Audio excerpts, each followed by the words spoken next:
الحمدللہ رب العالمین والعاقبۃ للمتقین والصلاة والسلام علی سید الانبیاء والمرسلین نبینا محمد وعلى آلہ وصحبہ اجمعین وبعد. يقول الله جل وعلا في كتابه الكريم وما خلقت الجن والانس الا ليعبدون. اللہ کی توفیق سے آج بروز اتوار 13 اپریل 2014 کتاب التوحید کے تیسرے درس میں ہم حاضر ہیں. اللہ سے دعا ہے کہ اللہ تعالی ہماری اس حاضری کو قبول فرمائے اور ہمیں اس درس سے فائدہ اٹھانے کی توفیق عطا فرمائے. آمین. گزشتہ درس میں ہمارے پڑھنے والوں میں سے شاگردوں میں صاحب کی اچانک وفات ہو گئی، جیسا کہ بتایا ساتھیوں نے. ہم اللہ سے دعا کرتے ہیں کہ اللہ تعالی ہمارے اس بھائی کی مغفرت فرمائے اور جنت میں اس کے درجات کو بلند فرمائے. آمین. پچھلے درس میں آخر میں جو گفتگو ہوئی تھی سوال جواب کی شکل میں بتایا گیا تھا کہ اللہ کے قانون کی 2 قسمیں ہیں، قانون تشریعی، قانون تکوینی.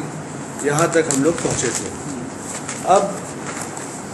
اب ہم لوگ باضابطہ کتاب التوحید میں داخل ہو رہے ہیں. پچھلے ہفتہ تک تمہید یا مقدمے میں تھے.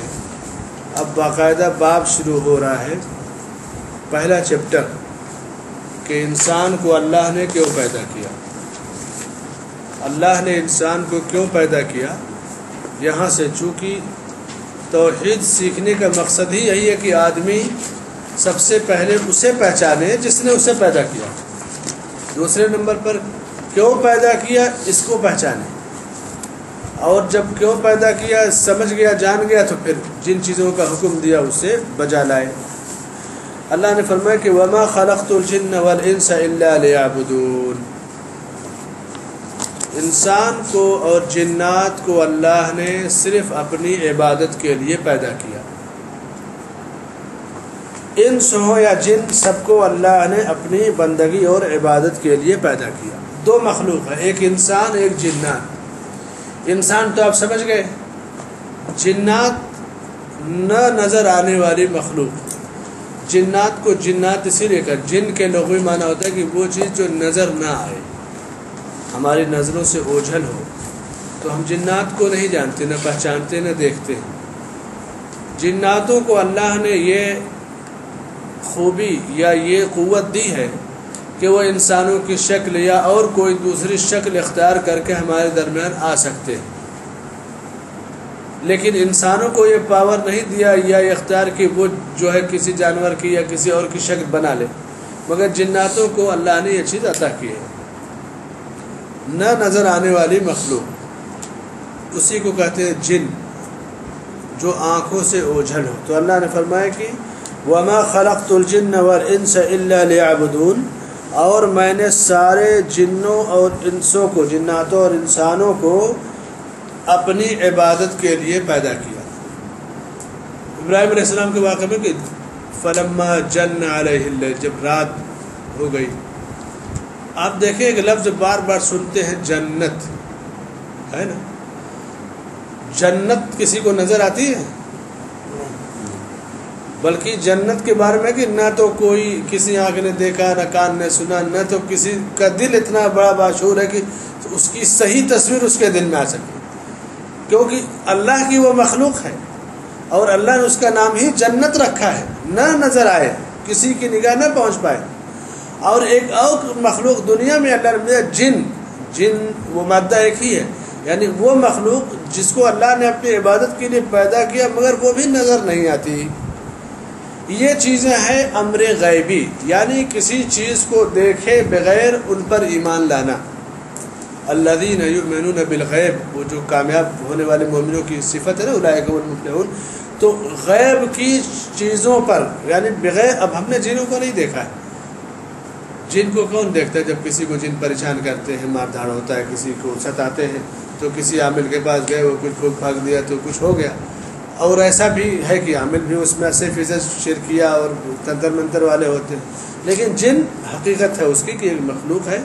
کبھی کبھی انسانوں کو سزا بھی دیتے ہیں، جیسے انسانوں میں اچھے خراب ہوتے ہیں، ناحق کسی کو سزا دیے، کسی کا مال لوٹ لیے، ویسے جنوں میں بھی ہیں. لیکن عمومی طور سے انسان جس طرح سے ہر انسان اچھا ہی سوچتا ہے، دوسرے کا برا نہیں سوچتا، یہی حال ان کا بھی ہے.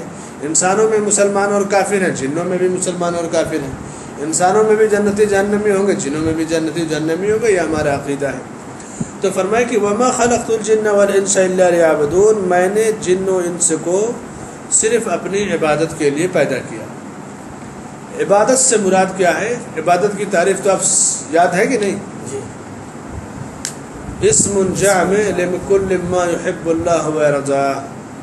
اس میں اضافہ بھی ہے کہ من الاقوال الظاہرۃ والاعمال الباطنہ، ظاہری اور باطنی جو اقوال ہیں اس کو یاد کیجیے. عبادت کی تعریف عربی کے ساتھ آپ ٹرانسلیٹر یاد کیجیے. دنیا میں جب تک زندہ رہیں گے تب تک وہ تعریف آپ کے کام آئے گی. عبادت کی تعریف جب تک دنیا میں آپ ہیں تب تک آپ کے کام آئے گی. اس کو اچھی طرح سے یاد کر لیجیے.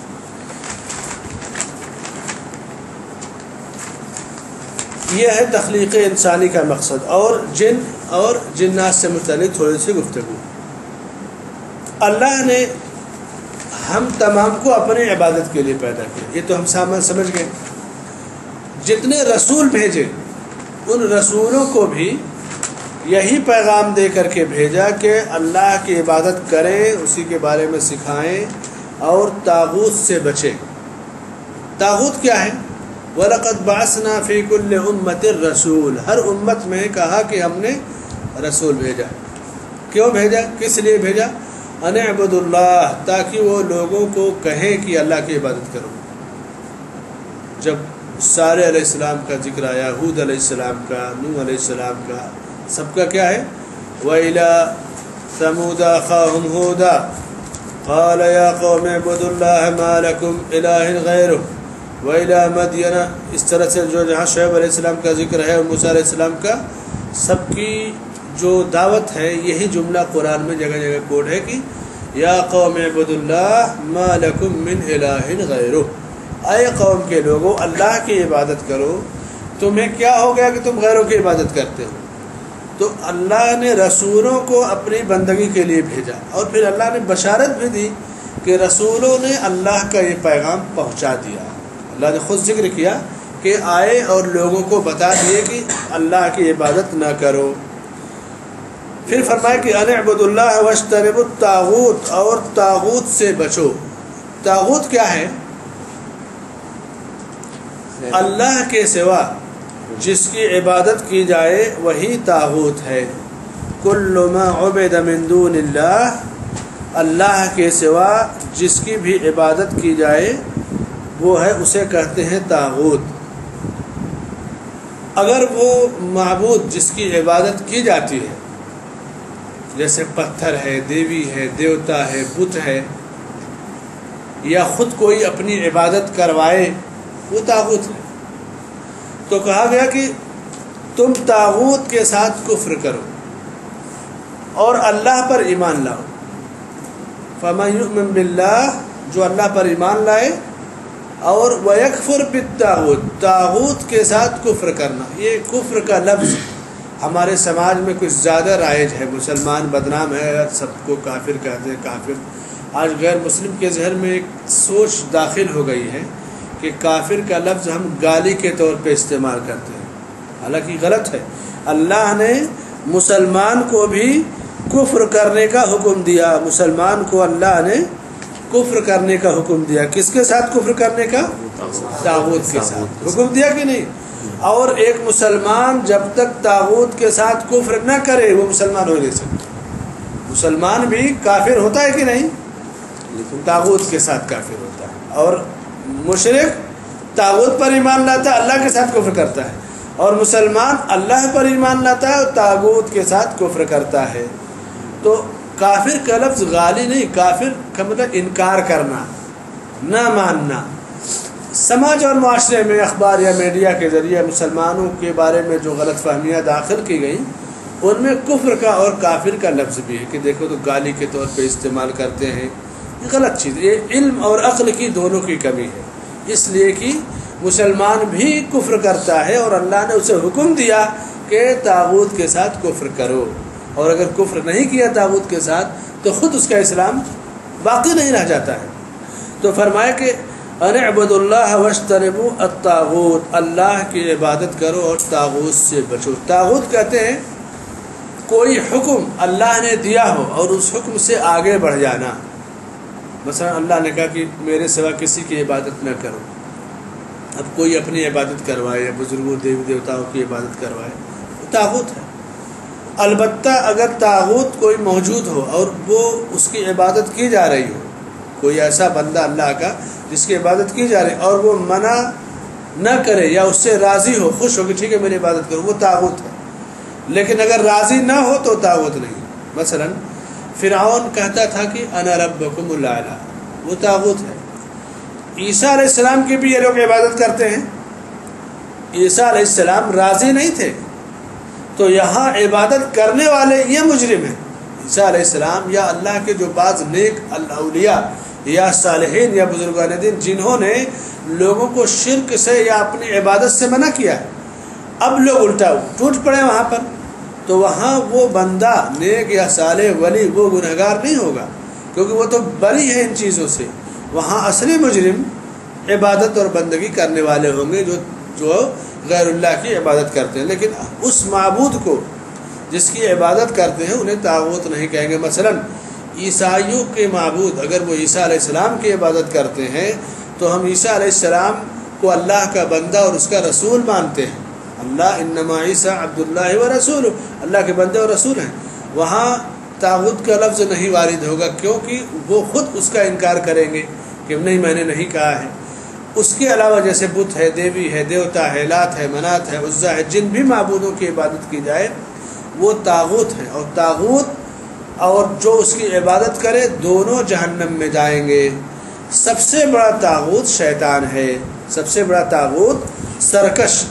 طاغوت کے معنی ایک ہوتا ہے لغوی معنی سرکش، یعنی حد سے زیادہ سرکشی، اپنے آگے کسی کی نہ سنے. تو اس میں نمبر 1 شیطان آتا ہے. اللہ کو چھوڑ کر غیر اللہ کی عبادت کرنا یہ سب سے بڑی سرکشی ہے. بعض جو گھاگ قسم کے لوگ تھے انہوں نے کیا کیا کہ اولیاء اور بزرگوں اور صالحین کو شامل کر لیا کہ ہمیں کوئی نہ کچھ کہے، بزرگوں کو نہ کوئی کچھ کہے. تو فرمایا کہ جن اور شیطان جن اور شیطان الگ مخلوق ہیں، دونوں الگ. ہاں یہ کوئی بولتا ہے جن اچھا ہے، برا بھی، برا جن کو صحیح شیطان بولتا ہے، ایسا ہے. ہاں بالکل. میں نے ابھی کہا نا کہ جس طرح انسانوں میں اچھے اور برے لوگ ہوتے ہیں اسی طرح جناتوں میں اچھے اور برے ہیں. جس طرح جن کو بولتا ہے شیطان بولتی ہے، ایسا ہے. جن میں ایک اچھا کام کرنے والا ہے، برائی کرنے والے کو شیطان بولتے ہیں. شیطان چاہے جناتوں برائی کرنے والا چاہے جناتوں میں سے ہو چاہے انسانوں میں سے، وہ شیطان ہو گیا. شیاطین الجن والانس، اللہ نے دونوں کا لفظ استعمال کیا کہ انسانوں میں سے بھی شیطان ہوتے ہیں، جناتوں میں سے بھی. اور وہ جو ابلیس تھا جو جس نے سجدے سے انکار کیا تھا وہ جناتوں کی نسل سے. ففسق عن امر ربه وكان من الجن ففسق عن امر ربه، وہ جناتوں میں سے تھا. لیکن انسانوں میں بھی شیطان ہوتے ہیں. شیطان کے معنی شیطانہ اس کا مادہ شیطانہ یعنی بعود. شیطان کا مطلب کہ دور ہو گیا کس چیز سے؟ ان امر اللہ، ان عبادت اللہ، اللہ کا حکم ماننے سے دور ہو گیا، وہ شیطان ہے. انسانوں میں بھی موجود ہیں شیطان اور جناتوں میں بھی شیطان موجود ہے. قرآن نے دونوں کی گواہی دی. شیاطین الانس والجن دونوں کا ذکر قرآن میں آیا ہے. واضح. طاغوت پر گفتگو ہو رہی تھی کہ کہ اگر کوئی غیر اللہ کی عبادت کرے، جیسے کسی بزرگ کے نام کی مورتی بنا لے یا اس کی عبادت کرے، تو وہ طاغوت ہے. اور اس لیے اللہ نے کہا کہ بندہ اللہ کے سوا جن کی عبادت کرتا ہے، عبادت کرنے والے کو اور جس کی عبادت کر رہا ہے بت بنا کے، ان کے معبودوں کو بھی جہنم میں ڈال دے گا اللہ تعالیٰ. کیوں؟ تاکہ لوگ جانیں کہ یہ معبود بھی باطل اور ہم بھی باطل ہیں. یہ صورتحال ہے. عیسیٰ علیہ السلام کی عبادت ہو، مریم علیہ السلام کی عبادت ہو، یا اللہ کے نیک صالح بندوں کی عبادت ہو، تو ان کے بارے میں اہل علم لکھا چونکہ وہ اس عبادت سے راضی نہیں تھے. اگر کوئی راضی نہیں ہے تو وہ بری ہے اللہ کے. اسی لیے اللہ کے نیک بندے فوراً دین کی باتیں بتاتے، مسائل بتاتے، کہتے تھے کہ جو صحیح حدیث مل جائے وہ ہمارا مسئلہ. ان معمولی سی غلطی کو بھی اپنے اوپر نہیں ڈالتے، چہ جائے کہ شرک اور کفر کا معاملہ ہو. اللہ نے اتنی بات سمجھ گیا نا، طاغوت کی گفتگو ہو گئی، انسانوں کو کیوں پیدا کیا ایسی گفتگو ہو گئی، جن اور شیطان کو سمجھ گئے، لفظ جنت کو بھی سمجھ گئے. اس کے بعد توحید میں دو چیزیں ضروری ہیں، ایک اس بات ایک نفی، جس کو آپ سمجھیں کہ پلس اور مائنس، دونوں چیزوں کا ہونا ضروری ہے.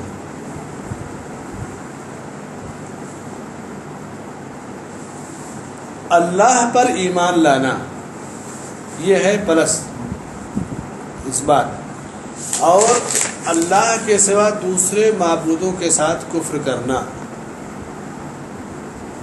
فَمَن يُؤْمِن بِاللَّهِ وَيَكْفُرْ بِالطَّاغُوتِ، اللہ پر ایمان لانا یہ اس بات ہے، اور طاغوت کے ساتھ کفر کرنا یہ مائنس کام ہے، نفع کام ہے. توحید میں دونوں چیزوں کا ہونا ضروری ہے. کچھ لوگ اہل توحید پر یہ اعتراض کرتے ہیں، یار ان کے یہاں تو سب منع ہے، سب کافر ہیں، سب مشرک ہیں، ان کے یہاں تو کچھ ہے ہی نہیں گنجائش. کتنا کہو کہ منع مت کرو، کہ شرک کفر مت کرو، بس سمجھاؤ، فضائل بیان کرو اور سب کی باتیں قبول کرو. اس طرح کے شبہات آتے ہیں نا میدان میں. اس کا جواب یہ ہے کہ بغیر باطل کا انکار کیے توحید کی دعوت میں کامیابی نہیں مل سکتی. دلیل ہم کیا کہتے ہیں؟ لا الہ الا اللہ. پہلے کیا ہے؟ لا مائنس پوائنٹ. پہلے سب کچھ ریجیکٹ، کوئی چیز نہیں مانی جائے گی، کسی کو ہم نہیں معبود مانتے، صرف اللہ معبود برحق کو معبود مانتے. پہلے سارے معبودان باطلہ کا انکار، اور جب انکار کریں گے تو آپ کو اللہ کے معبود برحق ہونے کے اقرار کا لطف آئے گا، اور سوچے کہ وہ بھی صحیح ہے، کچھ اس کو بھی مان لیں، کچھ اس کو. توحید کا لطف نہیں آئے گا. بغیر باطل کا انکار کیے حق کو قبول کرنے کا لطف بندے کو نہیں ملے گا. یہ فارمولہ اور قاعدہ جان لیجیے. تو یہ ہے توحید کی خاص خوبی کہ باطل کا انکار پہلے اور حق کا اقرار اس کے بعد. کچھ لوگ کہیں گے ٹھیک ہے میں مانتا ہوں اللہ. ارے غلط مت کہو کسی کو. آج کے دور میں اتنے جاہلوں میں مشہور ہے، کافر کو کافر مت کہو، ہو سکتا ہے کہ مسلمان ہو جائے، یہ بھی بہت بڑی جہالت ہے. کسی کافر کو کافر کہنے کی دو صورتیں ہیں. ایک تو یہ کہ کوئی غیر مسلم جا رہا ہے، آپ کہیں اے کافر ادھر آؤ، یہ غلط ہے، اسلام نے یہ طریقہ نہیں سکھایا. اگر آپ کا دوست ہے، آپ کا رشتہ دار ہے، تو دوست کہیں گے اے میرے دوست ادھر آؤ، بھلے سے وہ کافر ہے. اے میرے بھائی ادھر آؤ. جیسے ابو طالب اللہ کے رسول صلی اللہ علیہ وسلم کے چچا تھے، کافر تھے. آپ آخری وقت میں کیا کہتے ہیں؟ اب کافر چچا مرنے جا رہا ہے، اسلام کیوں نہیں لایا؟ ایسے تو نہیں کہا نا. کیا کہا؟ یا عم قل لا الہ الا اللہ، میرے چچا لا الہ الا اللہ کہہ دیجیے. پتہ ہے کہ کافر ہیں، لیکن لفظ کیا کہا؟ جو خطاب، جو منصب ہے کہ میرے چچا. تو کافر آپ کے ساتھ میں ہے، کاروبار میں ہے، یا راستہ چلتے ہوئے تو اس کا نام لے کے بلائیں، یا جس منصب پہ ہے وہ کہہ کر کے بلائیں. خصوصی خطاب.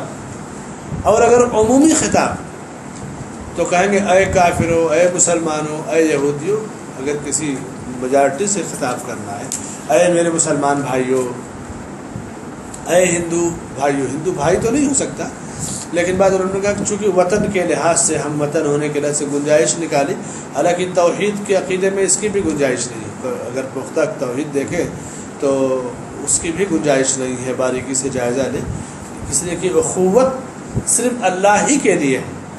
یہ اب ہندوستان جیسے ملک میں ہم لوگ رہتے ہیں، سرکاری ڈپارٹ میں، کاروبار معاملات میں، آپ لوگ تو زیادہ جانتے ہیں کہ جہاں جائیے کرسیوں پہ ہر جگہ جو بیٹھے ہوئے لوگ ہیں، اب ہمارے یہاں یہ بھی نہیں کہ کسی غیر مسلم کو سلام کیا جائے کیونکہ وہ اس کا مستحق نہیں ہے، تو ایمان کی آزمائش ہوتی ہے۔ بہرحال آدمی اپنی حکمت عملی سے جیسے اپنا کام نکال لے جائے ایمان اور عقیدے کی سلامتی کے ساتھ، یہی اس کی حکمت ہے، یہی اس کی کامیابی ہے۔ تو کافر کو عمومی طور سے اس کا نام لے کر بلایا جائے گا، لیکن جب من حیث القوم خطاب کیا جائے گا تو اے کافرو، دلیل قل یا ایھا الکافرون، کہہ دیجئے اے کافرون، قل یا ایھا الذین، وہ یہود کا ذکر ہے نا، یا ایھا الذین ہادو ان زعمتم، یہود کا ذکر ہے، اے یہودیو، اے نصرانیو، اے مسلمان، تو من حیث القوم یعنی کسی میجارٹی سے خطاب کریں تو جو میجارٹی ہے اس کے لحاظ سے خطاب کریں گے، لیکن اگر کسی کے نام کو لے کر پکارنے خصوصی طور سے تو اس کا جو نام، جو رشتہ یا جو منصب ہے اس لحاظ سے پکاریں گے۔ یہ کہنا کہ کافر کو کافر نہ کہو اس لیے کہ وہ مسلمان ہو جائے، یہ جملہ جہالت پر مبنی ہے۔ کافر کو جہاں اس کے کفر کی وضاحت کرنے کی ضرورت پڑے گی کی جائے گی، لیکن کافر کو کافر کہنے سے یا کفر کے استعمال سے کہیں فتنے کا خدشہ ہے، بھڑکنے کا، تو حکمت عملی سے اسلام کی سب سے بڑی خوبی حکمت ہے، حق بات کو جان لینا یہ ضروری ہے۔ پھر یہ کہنا کہ ارے حق بات سے نہیں ڈرنا چاہیے، نہیں، ہر حق بات ہر جگہ نہیں کہی جاتی، لکل مقال مقام، ہر گفتگو کا ایک مقام ہوتا ہے، ایک درجہ ہوتا ہے۔ ایک مرتبہ چیمبر آف کامرس کے لوگوں نے شیخ محمد بن عثیمین رحمۃ اللہ علیہ کو دعوت دیا کہ آپ آئیے اور ہم سے خطاب کیجیے، غرفہ تجاریہ عربی میں کہتے ہیں۔ اب ظاہر سی بات ہے کہ بہت ساری خامیاں ہوتی ہیں اس ڈپارٹمنٹ میں، بہت ساری چیزیں ہوتی ہیں، لوگ سوچیں کہ شیخ کیا کہیں گے، لیکن شیخ کا وہ خطاب کئی صفحے میں ان کے فتوے میں مقالات میں موجود ہے، پڑھنے سے تعلق رہتا ہے۔ امانت داری، دوسروں کے ساتھ اچھا سلوک پیش کرنا، کرسی پر بیٹھے والا استقبال کیسے کسی کا کرے، کسی کا کام کرنا ہو کس انداز کا، یعنی جو نصیحتیں کیا، تو اب ایسا نہیں کہ جاتے ہی وہاں شرک، کفر، تم رشوت لیتے ہو، حرام کھاتے ہو، سود کھاتے ہو، یہ تو ہے نہیں انداز، پتہ ہے کہ یہ چیزیں موجود ہیں، لیکن اسلوب۔ اسی طرح وہ جو فٹ بال والی ٹیم ہوتی ہے نا، تو گلف کی سب سے اچھی مضبوط ٹیم فٹ بال کی سعودیہ کی مانی جاتی ہے، اور چھوٹے چھوٹے ملکوں کی ٹیم ہے، لیکن سعودی فٹ بال ٹیم مانی جاتی ہے، ہائی فائی جاتی ہے، ورلڈ کپ میں بھلے ہار کے آ جاتی ہے لیکن گلف کے لحاظ سے مضبوط ہے۔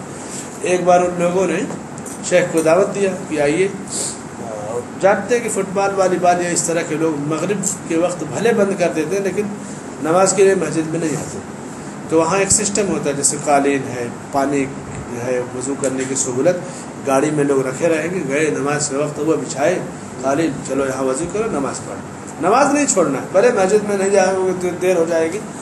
شیخ نے خطاب کیا ان سے، ان کو وہاں وضو کا طریقہ سکھایا، وقت کی پابندی سکھائی، اور انسان کے جسم و صحت کا کیا حق ہے، چند منٹ میں گفتگو کر کے چلے آئے۔ اب وہاں اگر کہتے کہ تم لوگ حرام کام کرتے ہو، تم چلو واپس یہاں سے، مسجد میں نماز پڑھنے نہیں جاتے ہو، تم جو ہے فٹ بال کھیل کے ٹائم ضائع کرتے ہو، تو یہ نصیحت وہاں کام نہیں دے گی۔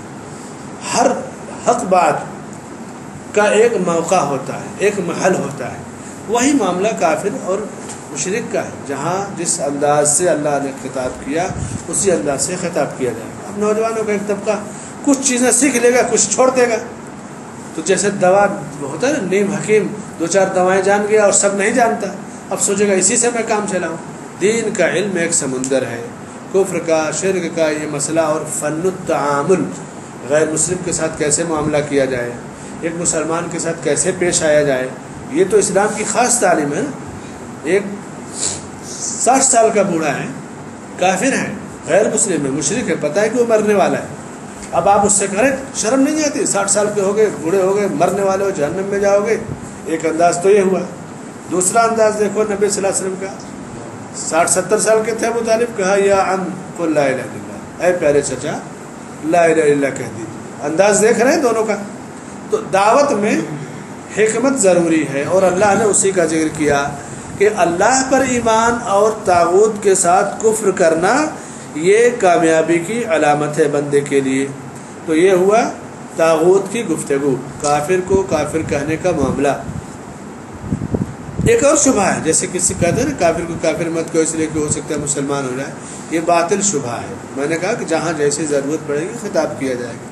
یہ ایسے ہی ہے جیسے کہو کسی بچے کو بچہ مت کہو اس لیے کہ وہ باپ بن جائے گا، وہ دادا بن جائے گا۔ ارے بن جائے گا تو بن جائے گا، ابھی تو جس پوزیشن میں وہی نہ کہا جائے گا۔ لیکن لوگوں میں سب چیزیں مشہور ہو گئی ہیں، غلط ہے یہ۔ وَقَضَىٰ رَبُّكَ، آپ کے پاس توحید کی کتاب ہے نا، دیکھیے وہ ہم لوگ کتاب میں داخل ہو گئے۔ پہلا جو چیپٹر ہے وَقَضَىٰ رَبُّكَ أَلَّا تَعْبُدُوا إِلَّا إِيَّاهُ، اور تمہارے رب کا یہ فیصلہ ہے کہ عبادت صرف اللہ کی کرو اور والدین کے تحت حسن سلوک کرو۔ اللہ کے فیصلے کے لیے پچھلے ہفتے سوال کے جواب میں یہ وضاحت ہو گئی تھی کہ 2 صورتیں ہیں، ایک کونی ایک شرعی۔ کونی فیصلہ جو ہوتا ہے اس میں بندے کو اختیار نہیں اور نہ اس کے بارے میں بندے سے پوچھا جائے گا، جیسے گفتگو کے لیے زبان کا ہلنا، پلک کا جھپکنا، دل کا دھڑکنا، یہ چیزیں انسان کی اللہ کے حکم کے تابع ہیں، اس میں انسان کا اختیار نہیں۔ دل میں وسوسے یا خیالات آنا، اس میں انسان کا اختیار نہیں۔ شرعی فیصلہ جس میں اللہ نے حکم تو دیا لیکن بندے کو اختیار بھی دے دیا کہ اِنَّا هَدَيْنَاهُ السَّبِيلَ إِمَّا شَاكِرًا وَإِمَّا كَفُورًا، ہم نے بندے کو راستہ دکھا دیا، سیدھا راستہ، چاہے تو ناشکری کرے چاہے تو شکر گزار بنے۔ تو حساب و کتاب شرعی فیصلے میں ہوگا۔ تفصیل پچھلے ہفتے آخر میں جو سوال ہوا تھا گزر چکی، یاد ہے کہ نہیں آپ لوگوں کو؟ اچھا، اس کے بعد إِلَّا إِيَّاهُ وَبِالْوَالِدَيْنِ إِحْسَانًا، کہ عبادت صرف اللہ کی کرو اور والدین کے ساتھ حسن سلوک کرو۔ جب والدین کا لفظ آئے تو اس سے مراد ماں اور باپ دونوں ہوتے ہیں۔ کسی کے ماں ہے باپ نہیں ہے، یا باپ ہے ماں نہیں ہے، تو جو موجود ہیں ان تمام کی وہ خدمت کرے۔ فرمایا کہ وَقَضَىٰ رَبُّكَ أَلَّا تَعْبُدُوا إِلَّا إِيَّاهُ وَبِالْوَالِدَيْنِ إِحْسَانًا، اور والدین کے ساتھ اچھا سلوک کرو، حسن سلوک کرو۔ ایک مرتبہ اللہ کے نبی صلی اللہ علیہ وسلم نے ممبر پہ خطبہ دینے کے لیے جب سیڑھی پر قدم رکھا تو کہا آمین آمین آمین 3 بار۔ صحابہ کرام سے پھر آپ نے فرمایا کہ دیکھو میں نے جب ممبر کی پہلی سیڑھی پر قدم رکھا تو جبرائیل علیہ السلام آئے اور کہا کہ رغم انف برین، اس آدمی کی ناک خاک آلود ہو۔ اسے ناک رگڑنا ذلت کی علامت ہے، اور ناک کٹا دینا، کہتے ہیں ناک کٹا دیا یعنی رسوا کر دیا، ناک اونچی رکھا، یہ عزت کی علامت ہے۔ عرب میں آپ کسی آفس میں جائیں، کوئی اچھا اگر ملازم ملے گا، آپ اس کو کچھ کہیں گے یہ کام کرنا تو ایسے ناک پر ہاتھ رکھے گا، یہ جان جائے کہ بہت احترام کے ساتھ آپ کا وہ معاملہ ہاتھ میں لے رہا ہے، ٹھیک ہے بالکل ادب و احترام کے ساتھ میں آپ کا کام کرنے کے لیے تیار، علی خیشو میں۔ اور عرب کے لوگ آج بھی ملتے ہیں تو جیسے ہم لوگ گلے ملتے ہیں، بعض قبیلوں میں ناک سے ناک ملاتے ہیں، ناک سے ناک، یہ قبائل ہیں، الگ الگ ان کی عادتیں ہوتی ہیں۔ تو ناک خاک آلود ہو، شریعت میں بھی یہ اصطلاح موجود ہے، یعنی کسی کی ناک مٹی میں رگڑے، کتنی ذلت کی علامت ہے۔ کس کے لیے؟ فرمایا کہ جبرائیل علیہ السلام نے کہا کہ اس کی ناک خاک آلود ہو، ذلیل خوار ہو، جس نے بڑھاپے میں اپنے ماں اور باپ یا ان دونوں میں سے کسی ایک کو پایا اور ان کی خدمت کر کے اپنے آپ کو جنت کا مستحق نہ ٹھہرا سکا، تو میں نے کہا آمین. اور اس حدیث میں ہے کہ جس کے سامنے میرا نام لیا جائے درود نہ بھیجے، جس نے رمضان کا مہینہ پایا اور توبہ استغفار کرا کے مغفرت نہ کرا سکے. تفصیل ہے. یہاں والدین کی خدمت کر کے اپنے آپ کو جنت کا مستحق نہ بنا لینا، فرمایا کہ اس کے لیے بد دعا کیا جبرائیل علیہ السلام نے اور آمین کہا اللہ کے نبی صلی اللہ علیہ وسلم نے. فرمایا کہ عبادت اور بندگی صرف اللہ کی ہے، اور جس اللہ کی بندگی سے بندہ اسلام میں داخل ہوتا ہے اللہ نے اس کے فوراً بعد والدین کے حقوق یاد دلا دی کہ حق ماں باپ کا بڑا ہے لیکن اللہ کا حق ان سے بڑا ہے. اگر ماں باپ بیٹے کو کہیں کہ تم جاؤ چادر چڑھاؤ، جاؤ شرک کے کام کراؤ، تو نہیں کیا جائے گا. وَإِن جَاهَدَاكَ عَلَىٰ أَن تُشْرِكَ مَا لَيْسَ لَكَ بِهِ عِلْمٌ فَلَا تُطِعْهُمَا وَصَاحِبْهُمَا فِي الدُّنْيَا مَعْرُوفًا. اگر یہ ماں باپ تمہیں شرک کی دعوت دے کہ شرک کرو، میرے ساتھ کسی کو شریک ٹھہراؤ، تو کہا کہ ان کی بات نہ مانو. یہاں ماں باپ کی نافرمانی سے بندہ گناہگار نہیں ہوگا. یہاں ماں باپ کی نافرمانی، جاہل جو ہوتے نا، جاہل جو علم کم ہوتا، اگر ماں باپ کی بات کیسے ٹھکرا سکتا؟ ماں باپ نے کہا مجھ کو ماننا پڑے گا بات. نہیں، جس ماں باپ کا خالق اللہ تعالیٰ ہے، جس خالق کی بات بھی ماں باپ کو ماننی ضروری ہے، وہ حکم دے رہا ہے کہ وَإِن جَاهَدَاكَ عَلَىٰ أَن تُشْرِكَ، اگر تمہیں وہ شرک کی دعوت دیں، کوشش کریں کہ میرے ساتھ کسی کو شریک ٹھہرا، تو ان کی بات نہ مانو. اور ایسا بھی نہیں کہ بات نہیں مانے تو ڈانٹ پھٹکار کے گالی گلوچ دے دو. نہیں، دیکھیں اسلام نے ماں باپ کے احترام کو باقی رکھ کر کے توحید کی دعوت دی ہے. کیا کہا؟ وَصَاحِبْهُمَا فِي الدُّنْيَا مَعْرُوفًا، ان کے ساتھ دنیا میں بھلائی سے پیش آؤ. کتنا بڑا جرم کر رہے ہیں ماں باپ کہ جاؤ چادر چڑھاؤ، جاؤ غیر اللہ کی عبادت کراؤ، شرک کی دعوت دے رہے ہیں نا. کتنا غلیظ اور گھٹیا کام ہے. آدمی اگر ایمان کمزور ہے تو گھر ڈانٹ پھٹکار دے، مار پیٹ دے، تو مشرک ہو یہ وہ. لیکن اللہ کا نظام دیکھیے، ٹھیک ہے شرک کی دعوت دے رہے ہیں مت مانو، مگر جو ماں اور باپ کا درجہ ہے اس درجے کو بھی نہ کرو، کم مت کرو. وَصَاحِبْهُمَا فِي الدُّنْيَا مَعْرُوفًا، دنیا میں ان کے ساتھ بھلائی کے ساتھ. بعض لوگ جو مسلمان ہو جاتے ہیں، نیو مسلم، اکثر اپنے والدین کے بارے میں پوچھتے رہتے ہیں مسائل کہ ہم لوگ کیا کریں. تو یہی اسی آیت کی روشنی میں انہیں بتایا جاتا ہے کہ ماں باپ ٹھیک ہے آپ کے دین پر نہیں، آپ کو صحیح دین مل گیا، لیکن اب اس کی وجہ سے آپ ان سے قطع تعلق کر لیں، چھوڑ دیں کہ نہیں میرا اب آپ سے کوئی تعلق نہیں، میرا دین الگ ہے، تمہارا دین الگ ہے. غلط ہے. کچھ لوگ کہیں گے دیکھو قرآن میں کہ لکم دینکم ولی دین، تو اس کا دین اس کا، میرا اپنا، میں الگ رہوں گا. الگ رہو، کوئی حرج نہیں. اپنے رب کی بندگی اپنے دین کے مطابق توحید پہ قائم رہ کے کرو. لیکن کیا کہا؟ دنیا میں ان کے ساتھ بھلائی کے ساتھ پیش آؤ. ان کے کھانے کی ضرورت، پہننے کی ضرورت، دوا علاج کی ضرورت، یا جو اولاد ہونے کے ناطے خیریت دریافت کرنا، یہ ہر حال میں کیا جائے گا. ماں باپ اگر غیر مسلم بھی ہیں تو بیٹا اسلام کی جو پابندیاں ہیں صرف وہی اپنے اوپر لگائے گا، اور اسلام کی جو آزادی ہے اس کا پورا استعمال کرے گا.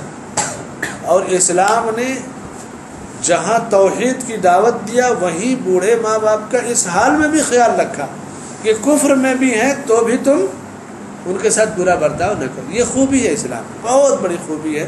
دوسرے ادیان یا مذاہب میں یہ چیز آپ کو نہیں ملے گی. فرمایا کہ وَقَضَىٰ رَبُّكَ أَلَّا تَعْبُدُوا إِلَّا إِيَّاهُ وَبِالْوَالِدَيْنِ إِحْسَانًا، اور والدین کے ساتھ حسن سلوک کرو. اللہ کی عبادت یا بندگی کے 3 درجے ہیں، عبودیت کے 3 درجے ہیں. اب ذرا غور کیجیے کہ ہم لوگ کس درجے والے ہیں. نمبر 1 عام بندگی، اللہ کی بندگی کے 3 درجے ہیں. نمبر 1 عام بندگی، جس میں مومن، کافر، مشرک، جانور، پرندے، درخت سب شامل ہیں.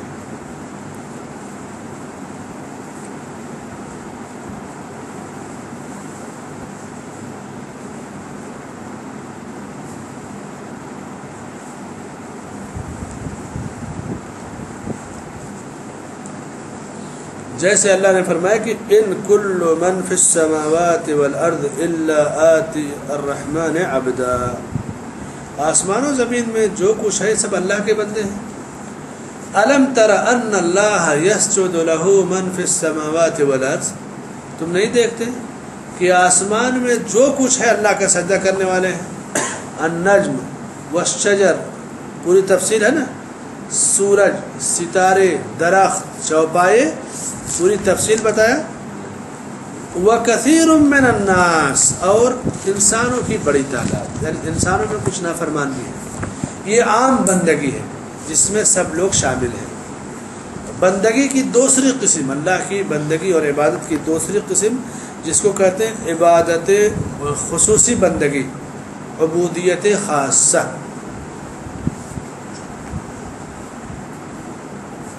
آپ لوگ ہیں انگلش میڈیم والے اور یہ اصطلاحات عربی کی ہیں، پہلے تو صحیح اردو میں کنورٹ ہو، پھر انگلش میں اس کا نعمل بدل بولنے والا تھا آپ سے لیکن باؤنسر کیا علم ایسی چیز ہے، شرعی علم، اس کے لیے صحیح معنوں میں 2-3 مہینہ، لیکن 2-3 مہینے میں نہیں بنے گا. عربی کی کلاس ہو جو بنیادی عربی کی جن کی ضرورت ہے، مگر 2-3 مہینے میں نہیں ہو پائے گا، ہے کہ نہیں، کم سے کم 1 سال، تاکہ یہ اصطلاحات جو ہے یہ بہت ضروری ہے. تب آپ پوری باریکی نہ صحیح، اگر 50% سمجھ لیتے ہیں 60%، پھر اگلے درس میں اس طرح سے دھیرے دھیرے ہوگا انشاءاللہ. یہ اصطلاحات ہیں، ان کو کسی زبان میں کنورٹ کرنا ہو بہو یہ اتنا آسان کام نہیں ہے. بندگی کی پہلی قسم عام بندگی، دوسرے خاص بندگی. چلیے خاص بندگی میں جیسے اللہ کے نیک بندے، اللہ کے نیک بندے جو جن کے بارے میں فرمایا کہ وعباد الرحمن الذین یمشون علی الارض ہونا، زمین پہ اللہ کے نیک بندے بڑی ہی عاجزی کے ساتھ چلتے ہیں. حالانکہ اللہ کے بندے، اللہ کا بندہ بہت بلند ہوتا ہے، لیکن زمین پہ وہ اکڑ، اطراحت یا غرور کے ساتھ نہیں چلتے، بالکل عاجزی کے ساتھ. حالانکہ اللہ کا درجہ بلند ہے. یہ خاص بندگی ہے. بندگی جو خاص بندگی ہے اس کا ذکر ہے. پہلا عام بندگی، دوسرا خاص بندگی، تیسرا خاص الخاص. یعنی خاص الخاص سمجھتے ہیں؟ وی آئی پی سمجھ لیجیے. چلیے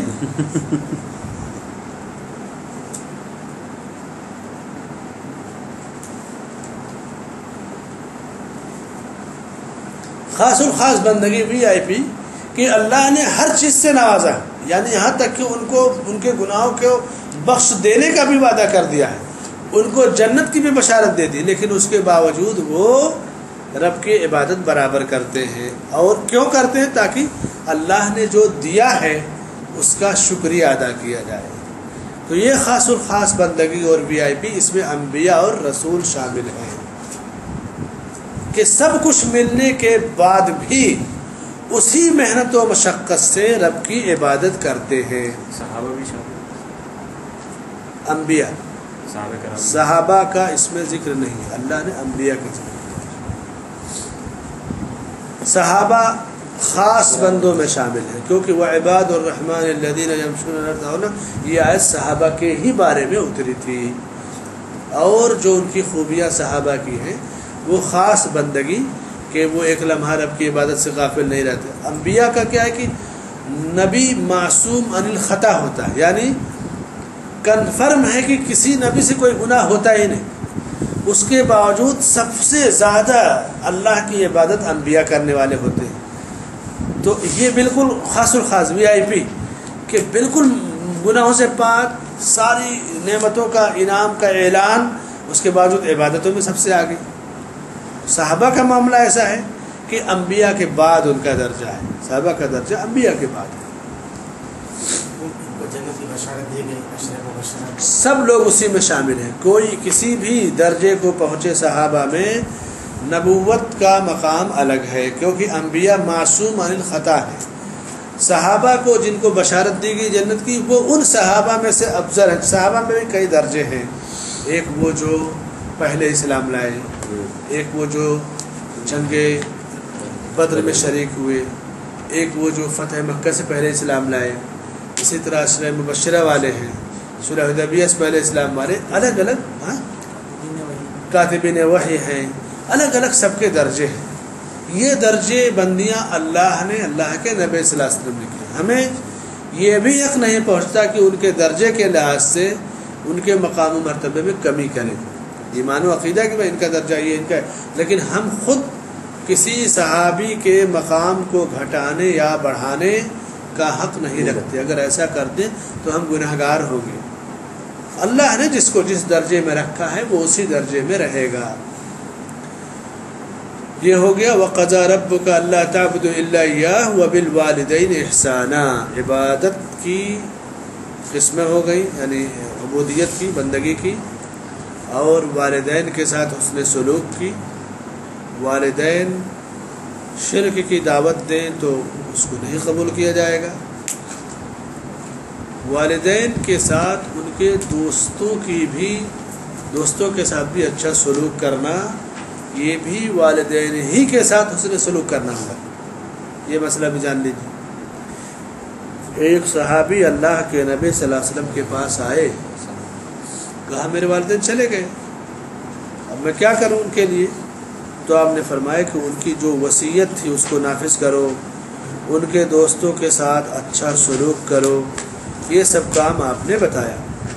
تو والدین کے دوستوں کے ساتھ حسن سلوک کرنا، والدین کے ساتھ حسن سلوک کرنا ہوا. ایک اور دلیل آسانی کے لیے سمجھ لیجیے. عبداللہ بن عمر رضی اللہ عنہ کہیں جا رہے تھے. عبداللہ بن عمر مشہور صحابی. راستے میں ایک دیہاتی ملا. صحابہ کرام اسے نہیں پہچانتے تھے، سمجھے کوئی بدو ہوگا، دیہاتی ہوگا. سواری سے اترے اور اپنی پگڑی اٹھا کر کے اس کے سر پر رکھ دیا. تو پگڑی اتار کے رکھ دینا یہ بہت بڑے اعزاز کی بات ہے. کہتے ہیں نا پگڑی اس کی اچھل گئی اور سر پہ اس کے تاج رکھا گیا. یہ آج بھی دیکھیں اس فحاشی اور برائی کی دنیا میں بھی ڈھکا ہوا سر انسان کے وقار کی اور احترام کی علامت ہے. ہمارے حدیثوں کی بدنصیبی ہے کہ ہم نے ایک معمولی سی سہولت ملی کہ ننگے سر نماز ہو جاتی ہے. اس سہولت کا اتنا فائدہ اٹھایا کہ جو اصل شکل تھی اسلام کی اس کو ہم نے بگاڑ دیا. ایک ہے جائز ہونا، ایک ہے افضل ہونا. ہم نے جواز کو لے لیا لیکن افضل کو چھوڑ دیا. اللہ کے رسول صلی اللہ علیہ وسلم یا صحابہ کرام کبھی بھی مسجدوں میں کھلے ہوئے سر کے ساتھ نہیں آتے تھے. ایک روایت ام سلمہ رضی اللہ عنہ کی آتی کہ رات کو آپ اٹھے اور آپ کے جسم پر ایک ہی کپڑا تھا. اسی کو دلیل پہ پیش کیا جاتا ہے کہ ایک ہی کپڑا قبل کی وجہ سے جبہ یا نائٹی ٹاپ پہن لی، سر کھلا ہوگا. وہ بھی گھر میں نماز پڑھنے کی کیفیت تھی.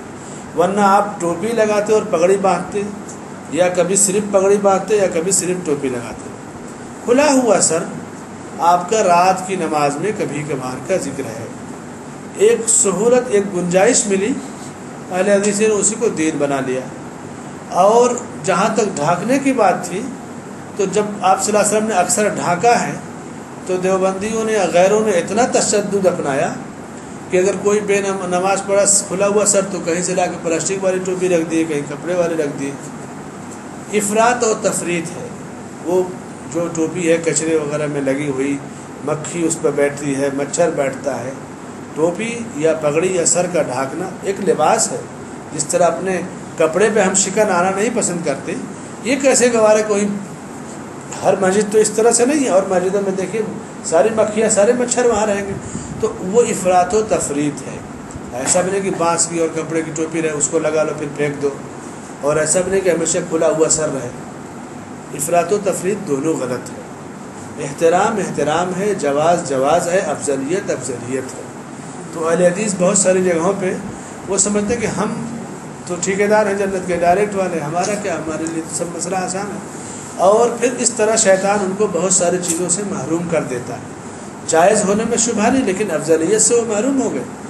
اس فحاشی اور برائی کے دور میں دیکھو وہ جو ورلڈ کپ ہے یا ورلڈ حسیناؤں کو جو تاج دیتا ہے مس ورلڈ، تو ان کے سر پر بھی تاج رکھا جاتا ہے.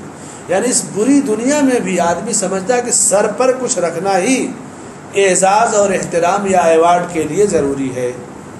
یونیورسٹیوں میں کالجوں میں دیکھو بچے پڑھ کے نکلتے ہیں تو سر پہ کچھ دیں گے یا جسم پہ کچھ ڈال دیں گے لباس. یہ انسان کا کلچر اور فطرت ہے کہ اعزاز اور انعام کے لیے ڈھکا ہوا سر وقار کی علامت ہے، شان کی علامت ہے۔ کھلا ہوا سر یہ وقار کی علامت کبھی نہیں رہا۔ آپ دیکھیں پرانے زمانے میں ججوں کا، نوابوں کا، بادشاہوں کا ہمیشہ سر ڈھکا، پگڑیاں یا تاج یہ ہوتا تھا۔ اب فحاشی اور برائی کی دنیا میں سر کو ڈھانکنے کی کیا بات ہے؟ آدمی کے جسم ہی پہ اب لباس اترتا جا رہا ہے، جسم ہی بے لباس ہو کے روڈ پر آ گیا اس دور میں، تو سر ڈھانکنے کا کون سا مسئلہ ہے؟ مگر جب بات سنت کی آئے گی، توحید کی آئے گی، تو افضلیت بہرحال افضلیت ہے، نبی کی سنت ہر حال میں بلند رہے گی۔ فرمایا کہ وَقَضَىٰ رَبُّكَ أَلَّا تَعْبُدُوا إِلَّا إِيَّاهُ وَبِالْوَالِدَيْنِ إِحْسَانًا۔ عبداللہ ابن عمر رضی اللہ تعالیٰ عنہما اترے سواری سے اور اپنی پگڑی اس دیہاتی کے سر پہ رکھ دیا، بہت بڑا کام کر دیا۔ جس سواری سے جا رہے تھے، اونٹنی یا گھوڑا یا خچر، وہ سواری بھی اس کو دے دیا۔ صحابہ کرام بہت حیران ہے، ایک دیہاتی اس کو تھوڑا بڑا دے دیتے راضی ہو جاتا ہے، اتنا دینے کی کیا ضرورت ہے؟ تو جب وہ چلا گیا، سوچئے سواری بھی دے دیا، یوں سمجھے کہ کوئی آج کے دور میں کسی کو اپنی گاڑی دے سکتا ہے؟ لے جاؤ میری گاڑی تمہارے لیے فری ہے، کوئی بیٹھا لے، لفٹ دے، روک دے، وہی ایک کمال سمجھا جاتا ہے۔ نہیں تو آج کی دنیا میں تو لفٹ بھی نہیں کوئی دیتا، کیونکہ ایسے حادثات اور ایسی چیزیں ہو جاتی ہیں۔ ایک آدمی سعودیہ میں تھا، ایک شہر سے دوسرے شہر جانا تھا، مصری نے اس کو لفٹ دیا، بیٹھا لیا کہ بیٹھی کہ گاڑی نہیں ملے گی بیٹھا دیتا، راستے میں ایکسیڈنٹ ہو گیا، مر گیا وہ مصری، سعودی تھا سامنے والا۔ تو مصری کے ورثہ نے کہا کہ ہم کو دیت چاہیے۔ اس نے لاکھ سمجھایا کہ میں نے اس کی مدد کی ہے اور وہ روڈ پر کھڑا تھا اس لیے یہاں لانا مقصود تھا۔ انہوں نے کہا نہیں ہمیں دیا، جب بیچارے کو فری میں گاڑی پر بھی لے آیا، مر گیا تو 3 لاکھ ریال اس سے اور وصول کیا گیا۔ تو اب اس طرح کے حادثات ہوتے ہیں تو کوئی کسی کے ساتھ بھلائی بھی نہیں کرنا چاہے گا۔ تو اب کچھ لکھا پڑھی تو نہیں تھے نا کہ میں فری میں جا رہا ہوں، مر گیا تو کچھ نہیں ہوگا، کون ایسا کرتا ہے ایسے موقع پہ؟ تو اس لیے اب لوگ بھلائی کرنے سے بھی اس دور میں ڈرتے ہیں۔ شریعت میں کیا کیا انہوں نے کہ اپنی سواری، اپنی پگڑی دے دیا، کہا کہ کم دیتے، کافی تھا اس کے لیے، تو دیہاتی لوگ تھے۔ عبداللہ ابن عمر نے کہا کہ یہ دیہاتی میرے والد عمر بن خطاب کا دوست ہے اور ان کے زمانے میں برابر آتا تھا، دوستی تھی۔ میں نے اللہ کے رسول صلی اللہ علیہ وسلم سے سنا ہے کہ ماں باپ کے مرنے کے بعد ان کے دوستوں کے ساتھ حسن سلوک کرنا، ماں باپ کے ساتھ حسن سلوک کرنا ہے۔ تو میں نے اس کے ساتھ یہ جو بھلائی کی، یہ اسی لیے کہ یہ بھلائی میں اپنے والد عمر کے ساتھ کر رہا ہوں رضی اللہ تعالیٰ عنہ۔ تو والدین زندہ ہوں تب بھی، دنیا سے چلے جائیں تب بھی ان کے ساتھ حسن سلوک کیا جائے گا۔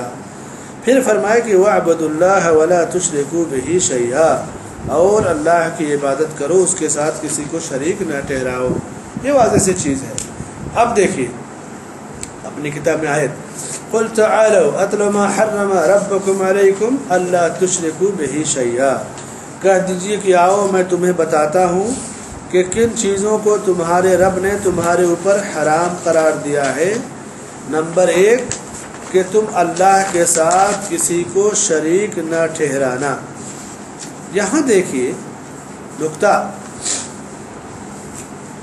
ما حرم ربکم علیکم، تمہارے اوپر کس نے حرام کہا؟ رب نے، اللہ کا لفظ نہیں استعمال کہ رب نے۔ کیوں؟ مشرکین کے بارے میں بتایا تھا نا کہ اگر ان سے پوچھو کہ آسمان و زمین کس نے پیدا کیا، رب کون ہے، تو رب وہ اللہ کو مانتے تھے، عبادت اور بندگی میں وہ شرک کرتے تھے۔ تو حرام کرنے کا حق صرف اللہ کا ہے، جو رب ہے ساری کائنات کا، الحمدللہ رب العالمین، ساری کائنات کا رب۔ یہ ہوا۔ دوسری چیز کی حلال و حرام کا پاور اللہ نے کسی کو نہیں دیا، اپنے نبی صلی اللہ علیہ وسلم کو بھی نہیں دیا، انبیاء کو بھی نہیں دیا۔ حلال اور حرام کرنے کا آرڈر اللہ کی طرف سے، یہاں تک کہ نبی کسی چیز کو اپنے لیے حرام کرنا چاہیں تو اس پر بھی اللہ نے آیت نازل کی نا، یا ایھا النبی لم تحرم ما احل اللہ لک، شہد اور مغفر کا جو واقعہ ہے۔ تو یہ صورتحال ہے۔ فرمایا کہ اللہ تشرکوا بہ شیئا، اللہ کے ساتھ کسی کو شریک نہ ٹھہراؤ۔ یہ اصول دیا اللہ تعالیٰ نے کہ کبھی بھی تم اللہ کے ساتھ کسی کو شریک نہ ٹھہراؤ۔ اور اس کے بعد پھر فرمایا کہ حسن سلوک کرو پڑوسیوں کے ساتھ، رشتہ داروں کے ساتھ، دوستوں کے ساتھ، کیونکہ پڑوس کے ساتھ حسن سلوک کرنا، رشتہ داروں کے ساتھ حسن سلوک کرنا، والدین کے ساتھ حسن سلوک کرنا، یہ اسلام کی تعلیم ہے۔ پڑوسی چاہے مسلمان ہو چاہے غیر مسلم، اگر مسلمان ہے تو ایک حق ہے، غیر مسلم ہے تو بھی پڑوس کا ایک حق ہے، اور مسلمان اور پڑوسی ہے تو 2 حق ہو گیا، رشتہ دار ہے اور مسلمان ہے تو 3 حق ہو گیا اسلام کا، رشتہ داری کا اور پڑوس کا۔ پڑوسی کوئی بھی ہو، مسلم غیر مسلم، اس کے ساتھ حسن سلوک کیا جائے گا۔ اور اسی طرح سے ساتھی، چاہے پڑوس کا ساتھی ہو، زندگی کا ساتھی، بعض علماء نے کہا کہ اس سے مراد انسانوں کی بیویاں ہیں کہ ان کے ساتھ، بیویوں کے ساتھ حسن سلوک کرو۔ بیویوں کے معاملے میں بھی افراط و تفریط ہے، ایک طبقہ ان پر حد سے زیادہ ظلم کرتا ہے، اتنا ظلم کہ اور کسی پر نہیں کرتا، دوسرا طبقہ ان کو اتنا زیادہ ٹوٹ کر چاہتا ہے کہ ان کو چاہنے میں دوسروں کے حقوق مار دیتا ہے، والدین کے اور رشتہ داروں کو۔ دونوں افراط و تفریط ہے، جس کو جس درجے میں رکھا گیا اسی درجے میں رکھنا چاہیے۔ اور یہ بھی فرمایا کہ وَاعْبُدُوا اللَّهَ وَلَا تُشْرِكُوا بِهِ شَيْئًا وَبِالْوَالِدَيْنِ إِحْسَانًا، اور الگ الگ جو تعلیم دی گئی کہ پڑوس کے ساتھ حسن سلوک کرنا، اللہ کی حلال چیزوں کو حلال ماننا، حرام چیزوں کو حرام ماننا، یہ اسلام کی اہم تعلیم ہے۔ توحید صرف یہی نہیں ہے کہ صرف اللہ کی بات کرو، شرک اور بدعت نہ کرو۔ والدین کے حقوق سکھائے گئے، پڑوس کے حقوق سکھائے گئے، مسلمان ہو غیر مسلم سب کے پڑوس کے حقوق سکھائے گئے، زندگی کے ساتھی اور دوست کے حقوق سکھائے گئے، مسافر کے حقوق سکھائے گئے۔ حالت سفر میں آدمی ہوتا ہے تو بہت سارے لوگ راستے میں ملتے ہیں، اور اللہ نے جو چیز حرام کر دیا وہ حرام، اور جو چیز حلال کر دیا وہ حلال۔ مادیت کی اس دنیا میں آدمی کی توحید کا اندازہ لگا لیجیے کہ بنے گا موحد، پتہ لگا کہ وہ LIC بھی کرایا ہوا ہے، یہ پتہ لگا کہ سودی کاروبار بھی ہے، سود پر قرض بھی لیا ہے، رشوت بھی دیتا ہے۔ یہ توحید کے منافی ہے چیزیں۔ کیوں؟ فرمایا کہ قُلْ تَعَالَوْا أَتْلُ مَا حَرَّمَ رَبُّكُمْ عَلَيْكُمْ، رب نے حرام کیا ہے نا، تو رب کو نے جب کچھ حرام کر دیا اور اس کو بندہ حلال کر لے تو توحید کہاں پختہ ہوئی؟ توحید میں کمی آ گئی کہ نہیں؟ تو یہ کفر ہے، مطلب ایسا کرنے سے آدمی کافر ہو جاتا ہے؟ کافر نہیں ہوتا ہے، توحید میں کمی آتی ہے۔ کمی ہے۔ مثلا کوئی LIC کرا لیا یا سود لے لیا، کافر نہیں ہو گیا، لیکن جس رب نے اسے حرام کر دیا، احل اللہ البیع وحرم الربا، حرام کیا سود کو، ہم نے اب اس کو استعمال کر لیا، تو گویا ہم نے اس رب کی جو توحید تھی، جو عظمت تھی، اس کا پورا خیال نہیں کیا، ہم اپنے مفاد کے لیے رب کے حق میں ہم نے کمی کر دیا۔ آدمی ایسے بلیف پہ گزر جائے تو پھر اس کا کیا فیصلہ تھا؟ اس پہ جب اس طرح کا کسی کا میٹر ہو، پورا میٹر کسی اچھے عالم کے ساتھ لے کر بیٹھے اور پھر اس کی روشنی میں وہ فیصلہ کرے۔ ہر سوال کا عمومی جواب نہیں مل پاتا ہے۔ جیسے میں نے کہا کہ یہ درد ہے تو پیراسیٹامول ہے، بیکم فلان میں پتہ کیا کھا لیجیے، ٹھیک ہے، لیکن اب ڈاکٹر کو آپ کہیں کہ نہیں سینے میں درد ہے، یہاں بھی درد ہے، تو اتنے آسانی سے ڈاکٹر نہیں کہے گا کہ جو ہے پیراسیٹامول کھا لینا، اب کہے گا چیک اپ کراؤ، سینے میں درد ہے، دیکھو کیا رزلٹ ملتا ہے۔ شرعی مسائل، سود رشوت کے مسائل میں بھی عمومی طور سے حرام و حلال کا قانون ہے۔ اب کوئی کہیں گاڑی پھنسی ہے، کسی جگہ وہ ڈوبا ہے قرض میں، یا کسی جگہ اس پہ ناجائز ٹیکس لگا ہوا، الگ الگ صورتحال ہے، تو جنرل اصول سے ہٹ کر کے کسی بڑے عالم اور فقیہ کے پاس اپنا میٹر رکھے اور پھر اس کی روشنی میں وہ ان سے سوالوں کا جواب لے۔ ہماری خوش نصیبی ہے کہ اس مسجد میں دنیا کے بڑے بڑے علماء آتے ہیں، ہندوستان کے نہیں، جو مسئلہ چاہیے جن سے پوری دنیا فائدہ اٹھاتی ہے۔ ہمارے ڈاکٹر فضل الرحمان صاحب آتے ہیں، اللہ جزائے خیر دے ان کو، شیخ ابو رضوان صاحب آتے ہیں، اور بہت سارے علماء آتے ہیں۔ تو اس طرح کا کوئی میٹر ہو تو علماء کے ساتھ بیٹھے، لیکن ابھی میں ایک جنرل چیز بتا رہا ہوں کہ اس کی وجہ سے نہ کسی کو کافر کہا جائے گا نہ مشرک کہا جائے گا، گناہ کا اس کے ایک درجہ مقرر ہو جاتا ہے۔ پھر فرمایا حدیث معاذ بن جبل، بڑی مشہور حدیث ہے۔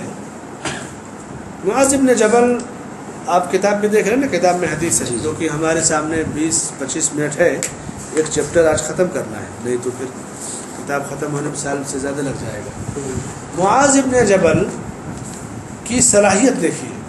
اس توحید کی یہ حدیث روایت کرتے ہیں, یہ تو ہمارے سامنے ہے.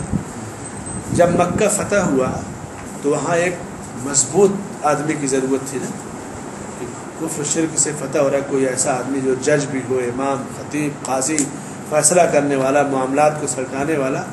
تو نبی صلی اللہ علیہ وسلم نے معاذ ابن جبل کو مکہ میں مقرر کیا. ہم تو مدینہ جا رہے ہیں کیونکہ آپ ہجرت کر کے چلے گئے تھے مدینہ. مکے والے ڈر بھی گئے تھے مدینے والے, کیونکہ مکہ فتح ہو گیا, کہیں آپ یہیں رک نہ جائیں کیونکہ پرانا گھر ہے. آپ نے کہا نہیں, جب چلا آیا تو مدینہ ہی والوں کے ساتھ زندگی اور موت. تو معاذ ابن جبل کو مدینہ میں مکہ میں مقرر کیا تھا. ایک خوبی, یمن میں جب دعوت کا کام شروع ہوا, یمن میں ایک مضبوط آدمی کے اسلام کے گورنر کی ضرورت تھی, تو آپ صلی اللہ علیہ وسلم نے کچھ دنوں کے بعد یعنی اپنی زندگی کے آخری ایام میں ان کو یمن بھیجا. اور اتنے آخری ایام کہ جب گئے وفات سے 1 سال پہلے, دوسرے سال واپس آئے تو نبی صلی اللہ علیہ وسلم کی وفات ہو گئی تھی. 8 ہجری میں مکہ فتح ہوا ہے. آپ کی وفات کب ہوئی؟ 11 ہجری. تو اس کے بعد معاذ واپس آئے تو آپ کی موت ہو, جو قبر تھی آپ کی زندگی میں آپ کو نہیں دیکھ پائے. لیکن آپ نے مکہ کے لیے اور یمن کے لیے یعنی 2 ملکوں کی سربراہی, اور کوئی نئی سلطنت قائم ہو تو حکومتیں سوچتی ہیں نا کہ نیا اسٹیٹ بنائے, کس کو دیں کہ وہ کور کر لے. بہت بڑا مسئلہ ہے. معاذ ابن جبل رضی اللہ عنہ کا آپ نے انتخاب کیا, اور عمر رضی اللہ عنہ نے ان کو شام یعنی سوریہ, دمشق, فلسطین کے لیے استعمال کیا کہ آپ یہاں کے گورنر رہیے, اور وہیں ان کی وفات ہوئی. یعنی یہ ایسے صحابی کہ جن کی ایڈمنسٹریٹر کی جو صلاحیت ہے, نبی صلی اللہ علیہ وسلم نے 2 جگہ اس کا ذکر کر دیا, فتح مکہ اور یمن, اور حضرت عمر رضی اللہ عنہ تو ماہر تھے ان چیزوں کے, آپ نے بھی ان کو شام یعنی فلسطین اور دمشق کے لیے اختیار کیا, وہیں ان کی وفات بھی ہوئی. اس امت میں حلال و حرام کا سب سے زیادہ علم معاذ ابن جبل کے پاس تھا. یہ بہت بڑی خوبی ہے. کہتے ہیں کہ میں اللہ کے نبی صلی اللہ علیہ وسلم کے ساتھ ایک سواری پر سوار تھا, گدھے کی سواری تھی, اسی پر بیٹھا ہوا تھا. گدھے کی سواری یہ ہے تواضع. جیسے آج اس دور میں کوئی سائیکل چلائے بڑا آدمی تو 4 آدمی دیکھیں گے نا, اخبار میں آ جائے گا, دیکھو فلاں منسٹر سائیکل سے جا رہا ہے. یہ اور بات ہے کہ تواضع اس کے دل میں ہے یا نہیں, لیکن آ جاتی ہے چیزیں. نبی صلی اللہ علیہ وسلم جہاں گھوڑے اور اونٹ کی سواری کرتے, گدھے کی بھی سواری کرتے. خاکساری, ٹھیک ہے, ہم اس سے کام لیں گے. اور اس پر پیچھے معاذ رضی اللہ عنہ کو بیٹھائے ہوئے تھے سواری پر. 1 سیٹ پر 2 آدمی چلنا, جیسے بائک پہ 2 چلتے ہیں, سواری پر بیٹھائے ہوئے تھے. سوال کیا, یا معاذ اتدری ما حق اللہ علی العباد, اے معاذ کیا تم جانتے ہو کہ اللہ کا بندوں پر کیا حق ہے؟ معاذ ابن جبل رضی اللہ عنہ کا اللہ و رسولہ اعلم, اللہ اور اس کے رسول زیادہ جانتے. یہ نہیں کہا کہ میں نہیں جانتا.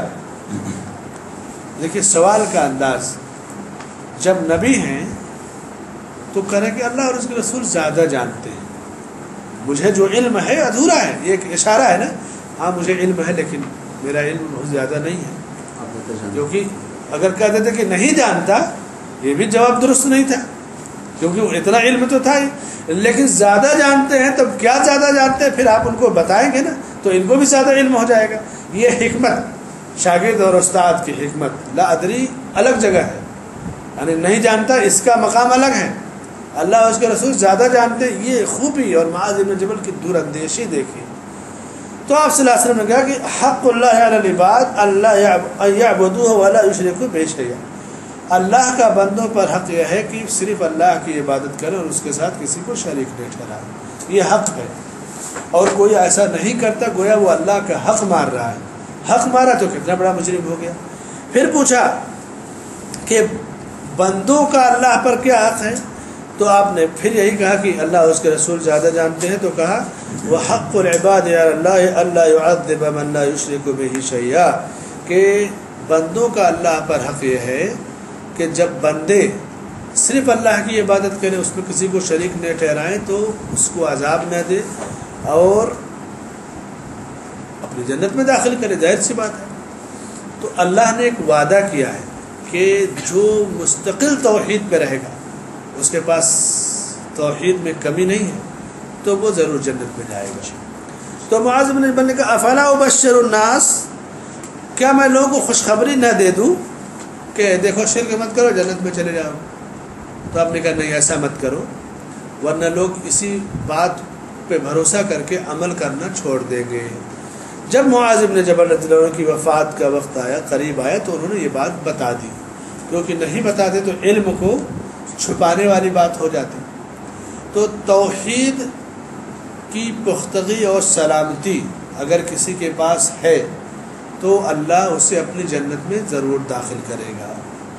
توحید کی پختگی اور سلامتی میں اللہ نے یہ بھی مقرر کر دیا کہ وَقَضَىٰ رَبُّكَ أَلَّا تَعْبُدُوا إِلَّا إِيَّاهُ وَبِالْوَالِدَيْنِ إِحْسَانًا.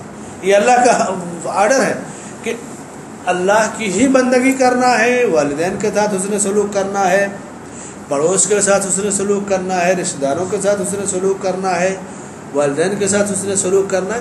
یہ سب چیزیں توحید میں شامل ہیں، اللہ کا آرڈر ہے نا. تو اللہ کی بندگی، اللہ کی ایک ہے عبادت، مانگنے میں، ذکر کرنے میں کسی کو شریک نہ کیا جائے، آرڈر ماننے میں، اس کی باتوں کو ماننے میں، حلال کو حلال، حرام کو حرام سمجھنے میں، یعنی دین کا سارا معاملہ دیکھیے تو آپ توحید سے جڑا ہوا ہے. اب لوگ کہیں گے دیکھو توحید توحید اور دوسری باتیں نہیں بتاتے، ان کو توحید ہی میں پڑی. انہیں نہیں پتہ کہ توحید سے پورا دین جڑا ہوا ہے، کوئی حصہ ایسا نہیں ہے جو توحید سے کٹا ہوا ہو. تو یہ آج کی گفتگو کا اختصار کے ساتھ ذکر ہوا، اور اس کو یوں سمجھے جیسے شیخ نے مسائل کے تحت آخر میں کچھ چیزیں، یعنی چیپٹر پڑھاتے ہیں اور آخر میں مسائل بیان کر دیتے ہیں، اس میں ایک خلاصہ ہوتا ہے. مثلا پہلے گفتگو انسانوں اور جناتوں کو اللہ نے کیوں پیدا کیا، اس کی حکمت آج یہ پڑھے ہم نے. اور توحید خالص ہی اللہ کی عبادت ہے، دوسری چیز ہوئی. تیسری چیز کہ اللہ رب العالمین کی عبادت میں کسی کو شریک نہیں ٹھہرایا جائے گا. وَلَا أَنْتُمْ عَابِدُونَ وَلَا أَنْتُمْ عَابِدُونَ مَا عَبُدْ کا جو قرآن میں ذکر کیا گیا ہے کہ مشرکوں سے ہر لحاظ سے براءت اختیار کی جائے گی. اگر نہیں بات مان رہے ہیں تو ایسا نہیں ہے کہ ان سے دوستی کر لی جائے، ٹھیک ہے مان لیا اور چلو تم اپنے راستے پہ، کم سے کم براءت اختیار کر لی جائے گی. ٹھیک ہے نہیں مان رہے ہو لیکن ہمارا اس سے کوئی تعلق نہیں ہے.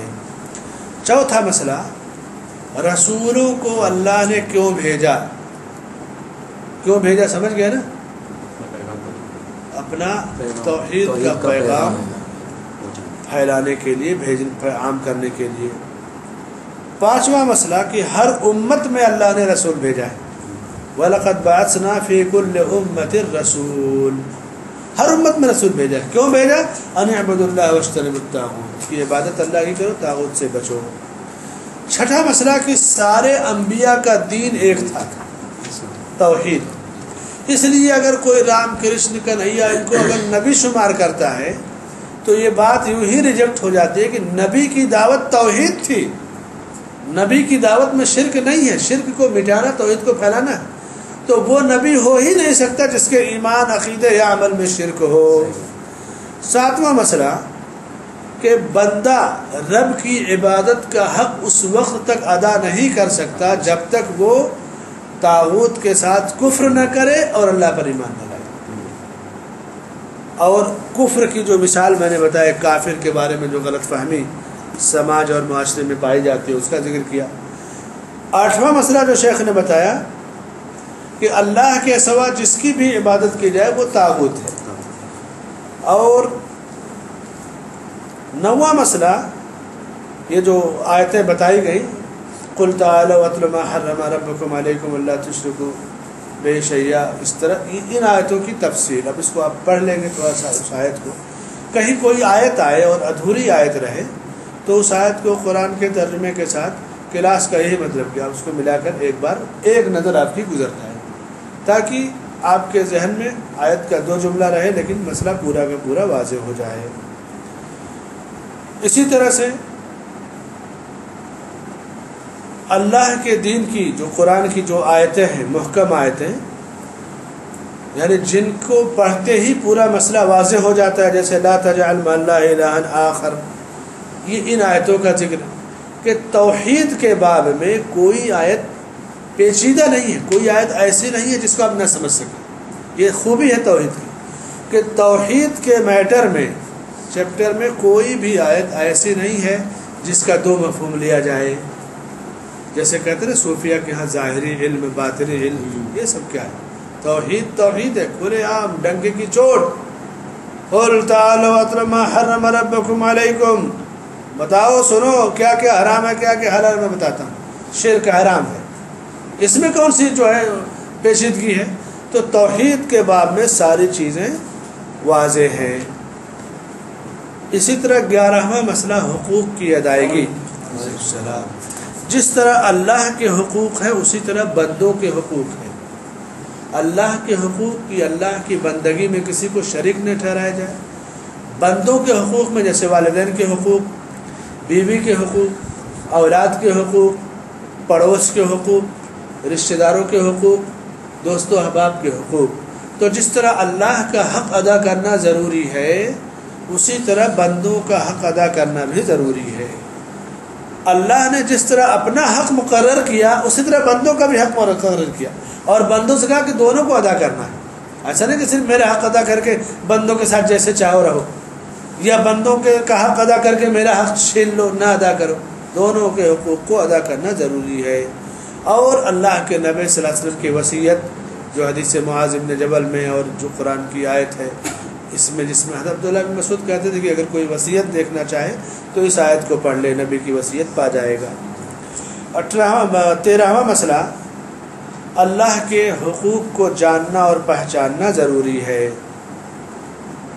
اور 14واں مسئلہ کہ اللہ کے بندوں کے حقوق کو بھی جاننا ضروری ہے 15واں مسئلہ دیکھیے بڑا اہم کہ صحابہ میں سے بھی بعض لوگ ان مسائل کو نہیں جانتے تھے جب معاذ بن جبل نے سے آپ نے پوچھا ما تدری ما حق اللہ علی العباد و حق العباد علی اللہ تو انہیں علم تھا لیکن ان کا علم ادھورا تھا وہ چاہتے تھے کہ مزید وضاحت ہو جائے تو کہا اللہ و رسولہ اعلم اب سوچیے کہ صحابہ کا معاملہ یہ تھا کہ نبی کی موجودگی میں بہت ساری چیزیں وہ نہیں جانتے تھے لیکن اللہ کے نبی صلی اللہ علیہ وسلم نے انہیں سکھایا جب نبی نے سکھایا تو پھر اس امت کے سب سے بڑے عالم ہو گئے ہمارا اور آپ کا کیا معاملہ ہے 2-4 مسائل جان گئے سمجھتے ہیں کہ بس دنیا کے مفتی بن گئے ہے کہ نہیں یہ ذہنیت اور اسی سے ہلاکت اور تباہی آتی ہے علم سیکھنے سے آتا ہے علم کو سیکھنا چاہیے 16واں مسئلہ کہ ضرورت کے تحت کسی علم کو چھپایا جا سکتا ہے کوئی ضرورت ہے تو اس کو وہ چیز نہ بتائی جائے کوئی حرج نہیں ہے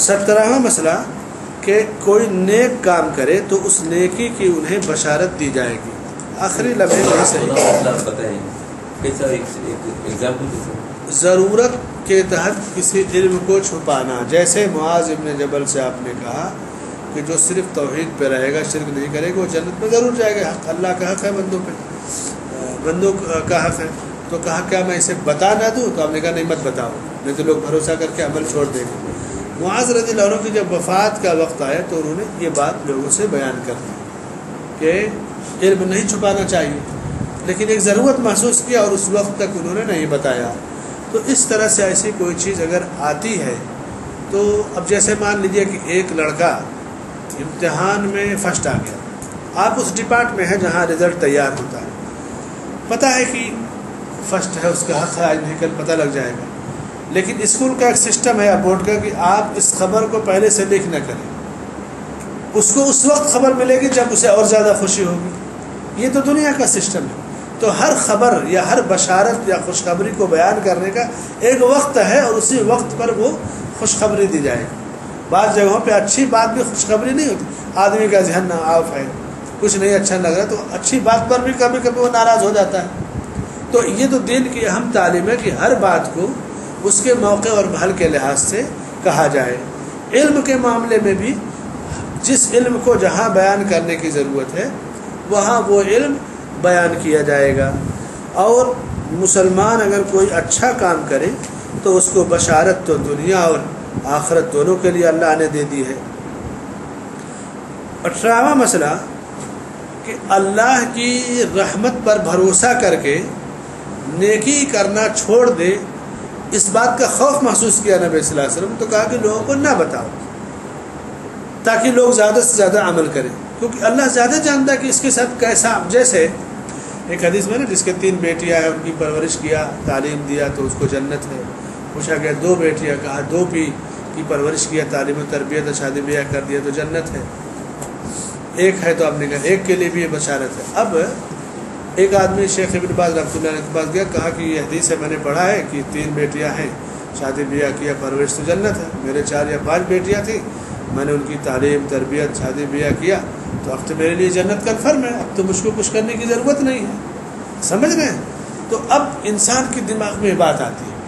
اب وہاں پر اس کو سمجھانے میں بہت ٹائم لگے گا کہ تیرا خاتمہ بالخیر ہونا چاہیے، اور یہ جو عمل ہے کہیں ایسا نہ ہو کہ تمہارے گناہ اتنے ہو جائیں کہ نیکیوں پہ حاوی ہو جائے. تو انسان کے عمل پہ اللہ بشارت دے دیتا ہے، لیکن جس اللہ نے بشارت دی جنت کی، اسی نے یہ بھی حکم دیا کہ کسی نیکی کو کر کے دوسری نیکی سے رکنا نہیں ہے. یہ بھی اللہ کا حکم ہے. وَاعْبُدْ رَبَّكَ حَتَّى يَأْتِيَكَ الْيَقِينُ، ایک دم بالکل مرنے کے وقت تک اپنے رب کو یاد کرنا ہے. عمل ہے اچھا اگر خوشخبری نہ دی جائے، آدمی ہے نا، ہر آدمی چاہتا ہے میری حوصلہ افزائی ہو، خوشخبری ملے، لیکن وہ بدنصیب ہے جو خوشخبری پا کر کے، اب جیسے کوئی فرسٹ آ گیا کسی سال کلاس میں، پہلا نمبر آ گیا، پھر دوسرے سال پڑھنا چھوڑ دے تو کیا ہوگا؟ کس کا نقصان ہوگا؟ اسی کا نقصان ہوگا. لیکن اس کے اول نمبر آنے کی خبر بھی تو دینی ضروری ہے. تو اسلام نے بشارت دی ہے، خوشخبری دی ہے، لیکن اس انداز میں کہ اس خوشخبری کی وجہ سے وہ نیکی سے پیچھے نہ رہ جائے. یہ اسلوب اسلام نے اختیار کیا ہے. اسی طرح سے سوال و جواب کے سلسلے میں آداب بتائے گئے. اللہ کے نبی صلی اللہ علیہ وسلم نے 19واں جو مسئلہ ہے کہ ہر سوال، جب کوئی سوال کرے تو نہیں کہ میں جانتا ہوں، سوال کرنے والے کی طرف تحویل کر دیجیے، بھائی شاید آپ زیادہ جانتے ہو، تاکہ مزید علم ملے. جیسے کوئی عالم آپ سے پوچھے چیز جانتے ہو، آپ جانتے ہیں تو جتنا جانتے ہیں بتا دیا، کہیں تو آپ ذرا اور وضاحت کیجیے. صحابہ کرام زیادہ احترام کرتے تھے نبی صلی اللہ علیہ وسلم کا، تو احترام رسالت یہ بہت ضروری ہے. 20ویں چیز، علم کی بعض چیزیں بعض کے ساتھ خاص ہوتی ہے. جیسے اس دور میں اسپیشلسٹ کا دور ہے نا، یہ فلاں کا اسپیشلسٹ ہے، وہ heart surgery, by pass surgery, تو وہ سائنس کا، کیمیا کا تخصص جس کو عربی میں بولتے ہیں، یہ چیز شریعت میں موجود ہے. معاذ ابن جبل رضی اللہ عنہ اپنے فن کے اسپیشلسٹ تھے، حلال و حرام کا سیاست و تخصص ان کو تھا. تو اسپیشلسٹ ہونا کسی فن کا یہ اسلام کی خاص تعلیم ہے کہ کچھ لوگ رہیں جو اپنے فن کے اتنے ماہر ہوں کہ سب لوگ ان سے رجوع کریں، اور عام مسائل سب کو معلوم رہیں، لیکن اسپیشل معاذ بن جبل تھے. تو یہ ان کی خوبی ہے. 21واں مسئلہ کی تواضع، یعنی گدھے کی سواری، وہ بھی 2 آدمی سوار پہ بیٹھے رہیں، یہ تواضع ہے. یعنی سب کچھ ہوتے ہوئے بھی آدمی عام لوگوں کی صف میں رہے، اس سے تاکہ کوئی آپ سے دور نہ ہو، یا کوئی آپ کو بڑا سمجھ کے ملنا چھوڑ نہ دے. کبھی ہوتا ہے کیا کرے، ان کو فون کر کے اتنے بڑے، شاید میرا فون نہ اٹھائے، جاؤں تو شاید نہ ملے. تو جب لوگوں کے دماغ میں یہ بات آپ کے تعلق سے آ جائے گی تو یہ آپ کی بدنصیبی ہے، کیونکہ آپ لوگوں سے کٹ گئے، بہت ساری چیزیں آپ کی لوگوں تک نہیں پہنچ پائیں گی. نبی صلی اللہ علیہ وسلم کہاں معراج میں جا رہے ہیں، آسمانوں کی سیر کر رہے ہیں، اللہ کے سب سے بلند، لیکن گدھے کی سواری، وہ بھی ایک آدمی کو بٹھا کر کے زمین پہ چل رہے تاکہ لوگوں سے جڑے رہیں. یہ اسلام کی خاص تعلیم ہے. معاذ بن جبل رضی اللہ عنہ کی فضیلت، یا اس طرح کے چند مسائل جو ہے اس چیپٹر میں آج آپ کو ملے. اور یہ ہوا پہلا چیپٹر کتاب التوحید کا، ختم ہو گیا. اب دوسرا چیپٹر اگلے ہفتے سے شروع ہوگا.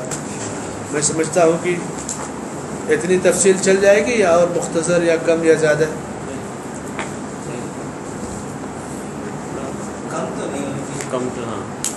کم ہاں، جتنا زیادہ ہو سکے اتنا بہتر ہے. بھائی دیکھیے، اصل مسئلہ ہاضمے کا ہے. جتنا آپ کھا سکیں، مجھے کیا ہے، میں تو دسترخوان پہ لگا دوں گا، ٹھیک ہے نا؟ تو اچھا ہے، کوئی بات نہیں. ایک سوال پوچھوں جی اب سوال کر لیجیے. جو غیر مسلمان ہیں ہم ان کو انسانیت کے پس منظر سے اپنا بھائی مان سکتے ہیں؟ جیسے ہمارے ایک بھائی ہیں جو بہت بڑی تقریریں کرتے ہیں, وہ جب تقریر کرتے کرتے بول دیتے ہیں کہ بھائی آپ جو ہیں ہمارے بردر ان ہیومینٹی ہیں, تو ہم ایسا بول سکتے ہیں کہ دیکھیے ایک سیاسی جملہ ہے, وہ ہے نا کہ ارا کلکم من بنی آدم و آدم من تراب, تم سب کے سب آدم کی اولاد ہو اور آدم مٹی سے ہے. تو اختیار کر سکتے ہیں انسانی بھائیوں, انسانیت کے ناطے ضرورت اور حکمت کے تحت کسی کو قریب کرنا ہے تو کبھی کبھار یہ جملہ اختیار کر لیا جائے, لیکن اخوت اور بھائی چارگی کا جو حق ہے, المسلم و اخو المسلم, مسلمان ہی دوسرے کا بھائی ہو سکتا ہے انسان. جی المسلم و اخو المسلم, جی انما المؤمنون اخوہ, یہ بھی آیت ہے. تو یہ تو ہے ہی, لیکن دعوت کی حکمت اور مصلحت کے تحت اگر کبھی کوئی استعمال کر لے جملہ قریب کرنے کے لیے تو انشاءاللہ کوئی حرج نہیں. یہ داعی کی ثواب دید پر ہے. اور اگر جیسا کہ سیاسی نیتا لوگ کہتے ہیں سب کو اپنا بھائی اور باپ بنا لیتے ہیں, ہاں تو یہ سب تو جانتے ہیں کہ وہ کس نیت سے کہتے ہیں. لیکن داعی دعوت دینے والا کسی حکمت یا مصلحت کے تحت استعمال کر لے کوئی جملہ تو انشاءاللہ کوئی حرج نہیں. اس میں مطلب توحید میں کوئی خلل نہیں, توحید میں خلل نہیں, اگر نیت صاف ہے تو. سوال تھا, ہمارے جاننے والے ہیں ان کا بیٹے اور ماں کا مسئلہ ہے. ماں جو ہے وہ بریلی ٹوٹل, بیٹا جو ہے وہ سلفی. اب بیٹے کا کام دیتا ہے کہ ماں کا دیکھ بھال کرے, پیسے سے بھی جو کھانا پینے کا بھی ذمہ داری ہے. تو ماں کے لیے وہ کھانا پینا کس طرح, وہ اگر ماں کو پیسہ دیتا ہے خرچ کرنے کے تو وہ اس چیز میں بھی خرچ کرتی ہے. تو ان کو پیسہ وہ جائز سے دینا یا ان کو جو ان کے جو اخراجات ہیں وہ پورا کریں گے. اگر ماں اخراجات کہ میرے لیے فلاں سامان لا دو, راضی ہے تو سامان دے دے گا, اور کرے کہ مجھے اتنے اخراجات دے دو تو یہ ان کے اخراجات دے دے گا. اب اگر اس کا وہ غلط استعمال کرتی ہے تو وہ جواب دے. انہوں نے وہ کہا ہے, مجھ سے پوچھا تھا تو مجھے تم سامان نہ دو, مجھے پیسے دو.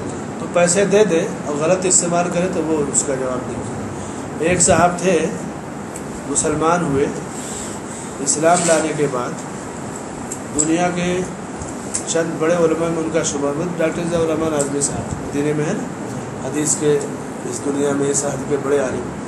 تو ان کا خاندان ہے نا ہمارے اعظم گڑھ میں ایک جگہ ہے بلیا گنج, تو ابھی تو نہیں, ان کے چچا اور دوسرے لوگ مر گئے رشتے دار, تو وہ سب پینے پانے والے ہیں, یعنی شراب وراب پینا عام ہے.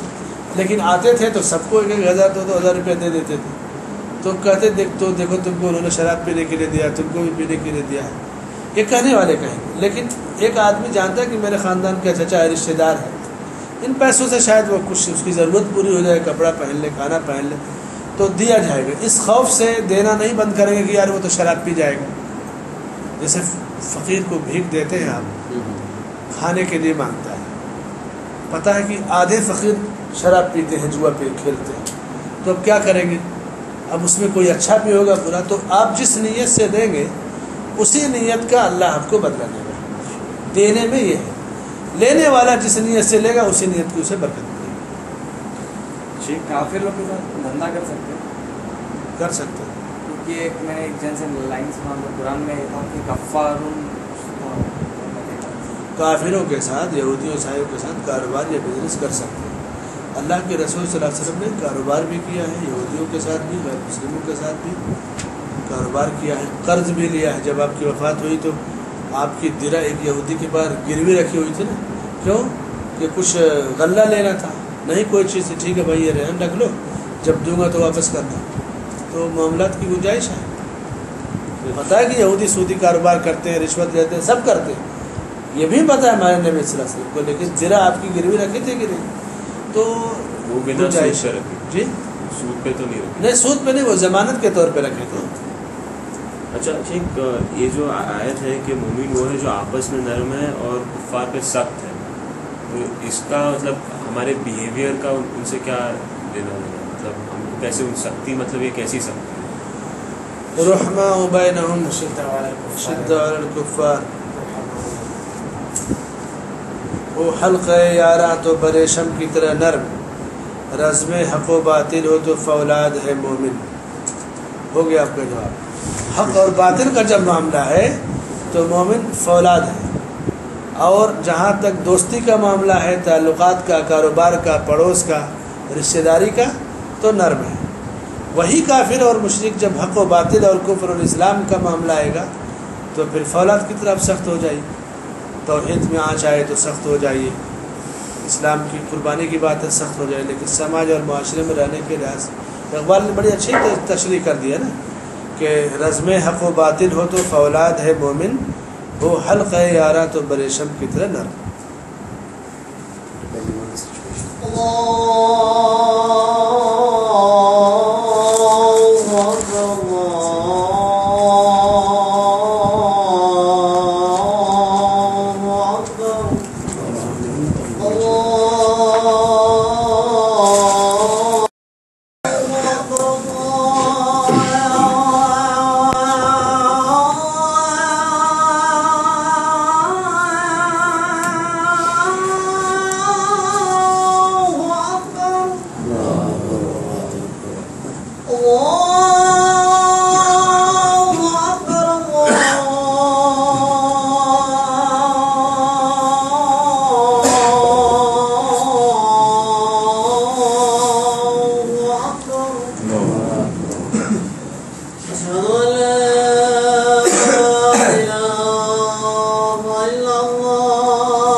الحمد لله نحمده ونستعينه ونستغفره ونؤمن به ونتوكل عليه ونعوذ بالله من شرور أنفسنا ومن سيئات أعمالنا من يهده الله فلا مضل له ومن يضلل فلا هادي له وأشهد أن لا إله إلا الله وحده لا شريك له وأشهد أن محمدا عبده ورسوله أما بعد فإن خير الحديث كتاب الله وخير الهدي هدي محمد صلى الله عليه وسلم وشر الأمور محدثاتها وكل محدثة بدعة وكل بدعة ضلالة وكل ضلالة في النار. أعوذ بالله من الشيطان الرجيم. بسم الله الرحمن الرحيم. يا أيها الذين آمنوا لا تخونوا الله والرسول وتخونوا أماناتكم وأنتم تعلمون واعلموا أنما أموالكم وأولادكم فتنة وأن الله عنده أجر عظيم. وقال تعالى والذين هم لأماناتهم وعهدهم راعون. وقال إن الله يأمركم أن تؤدوا الأمانات إلى أهلها. محترم بزرگوں اور بھائیوں، صحیح بخاری اور مسلم کی ایک حدیث ہے کہ اللہ کے نبی صلی اللہ علیہ وسلم نے خفیہ طور سے اہل مکہ کے خلاف لشکر کشی کا منصوبہ بنایا اور اسے راز رکھا. حضرت حاتب ابن ابی بلتع رضی اللہ تعالیٰ عنہ ایک مشہور صحابی تھے جو غزوہ بدر میں بھی شریک ہو چکے تھے. انہوں نے اس خفیہ منصوبے کے تعلق سے ایک خط لکھا اور کفار مکہ کے نام روانہ کر دیا ایک عورت کے ساتھ. جب وہ خاتون جو کافرہ تھی یہ خط لے کر راستے ہی میں تھی کہ اللہ تبارک و تعالیٰ نے حضرت جبرائیل علیہ السلام کے ذریعے سے رسول اللہ صلی اللہ علیہ وسلم کو اس کی خبر دی. آپ نے بعض صحابہ کرام کو، جس میں حضرت علی حضرت زبیر بھی تھے، اس خط کے پکڑنے کے لیے روانہ فرمایا اور کہا کہ تم فلاں فلاں مقام پر پہنچو، ایک عورت ملے گی، اس کے پاس ایک خط ہے، اسے برآمد کرو اور لے آؤ. یہ صحابہ کرام وہاں پہنچے، اس عورت کو گرفتار کیا، اس سے کہا کہ جو خط تمہارے پاس ہے وہ ہمیں دے دو. اس نے انکار کیا، کہا کہ میرے پاس کوئی خط نہیں. حضرت علی نے کہا کہ ہمیں رسول اللہ صلی اللہ علیہ وسلم نے یہ بات بتائی ہے، تمہارے پاس خط موجود ہے، اگر تم سیدھے سیدھے یہ چیز ہمیں نہیں دیتی تو ہم تمہیں تمہارے کپڑے اتار دیں گے. اس کافر عورت نے کہا کہ نہیں، میں اپنا کپڑا نہیں اتروانا چاہتی، میں خط حوالے کرتی ہوں. ایک کافرہ عورت کے لیے بھی یہ گوارا نہیں تھا. بہرحال اس نے اپنے بال کے جوڑے سے خط نکالا اور صحابہ کرام کے حوالے کیا. وہ خط لے کر جناب محمد رسول اللہ صلی اللہ علیہ وسلم کے پاس یہ لوگ آئے. اس میں لکھا ہوا تھا کہ حاتب بن ابی بلتع کی طرف سے اہل مکہ کے نام یہ خط ہے اور اس میں اللہ کے رسول صلی اللہ علیہ وسلم کے منصوبے کے بارے میں خبر دی گئی. رسول اللہ صلی اللہ علیہ وسلم نے حضرت حاتب رضی اللہ عنہ کو بلایا اور پوچھا حاتب یہ کیا ہے؟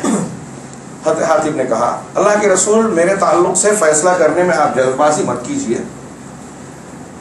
دراصل بات یہ ہے کہ نہ میں مرتد ہوا ہوں نہ اسلام کا مخالف ہوا ہوں. میرے رشتہ دار، میرے بیوی بچے مکہ میں موجود ہیں. یہاں جتنے بھی مہاجرین ہیں سب کے کچھ نہ کچھ اہل خانہ اس طرح سے مکہ میں ہیں کہ اگر اہل مکہ انہیں نقصان پہنچانا چاہے تو وہ دفاع کر سکتے ہیں، لیکن میرا وہاں کوئی نہیں ہے. میں نے یہ سوچا کہ اس خبر اور خط کے ذریعے سے میں اہل مکہ پر ایک احسان کر دوں اور اس احسان کے بدلے میں وہ میری بیوی اور بچے کی حفاظت کریں، ان کو نقصان نہ پہنچائیں. اس احسان کے بدلے کے طور پہ بیوی اور بچے کی محبت کی بنیاد پر مجھ سے یہ غلطی سرزد ہوئی. حضرت عمر فاروق رضی اللہ تعالیٰ عنہ نے کہا دعنی یا رسول اللہ اضرب عنقہ فإنہ خان اللہ ورسولہ. اے اللہ کے رسول مجھے اجازت دیجئے کہ میں اس کی گردن اڑا دوں، اس لیے کہ اس نے اللہ اور اس کے رسول کی خیانت کی. امانت کی ضد خیانت. اس نے اللہ اور اس کے رسول کی خیانت کی ہے، مجھے اجازت دیجئے کہ میں اس کی گردن مار دوں. اللہ کے رسول صلی اللہ علیہ وسلم دعو یا عمر دعو، اسے چھوڑ دو. وما يدريك يا عمر لعل الله اطلع على اهل بدر فقال اعملوا ما شئتم فقد غفرت لكم. اور تمہیں عمر کیا معلوم کہ اللہ تبارک و تعالیٰ نے اہل بدر پر جھانک کر دیکھا اور کہا کہ تم چاہے جو کرو میں نے تم کو معاف کر دیا. یہ بدر کی حاضری اتنی بڑی فضیلت ہے کہ اللہ تبارک و تعالیٰ نے ان کی بخشش فرما دی ہے، لہذا ان کو چھوڑ دیا جائے. رسول اللہ صلی اللہ علیہ وسلم نے ان کو معاف کر دیا. علامہ عام طور سے مفسرین اور علامہ ابن کثیر نے بھی کہا کہ قرآن کی یہ آیت جو میں نے خطبہ مسنونہ کے بعد پہلے پڑھی سورہ انفال کی، یا ایھا الذین آمنوا لا تخونوا اللہ والرسول وتخونوا اماناتکم، یہ اسی واقعے کے پس منظر میں نازل ہوئی۔ سورہ انفال تقریباً آدھی سے زیادہ بلکہ پوری کی پوری سورت غزوہ بدر کے تناظر میں نازل ہوئی۔ اس واقعے کے تناظر میں یہ آیت نازل ہوئی کہ اے ایمان والو، تم اللہ کی اور رسول کی خیانت مت کرو اور اپنی امانتوں کی خیانت بھی مت کرو جانتے بوجھتے۔ وَاعْلَمُوا، اور یہ بات جان رکھو، انما اموالکم واولادکم فتنہ، کہ تمہارے مال اور تمہاری اولاد فتنہ ہے، آزمائش ہے۔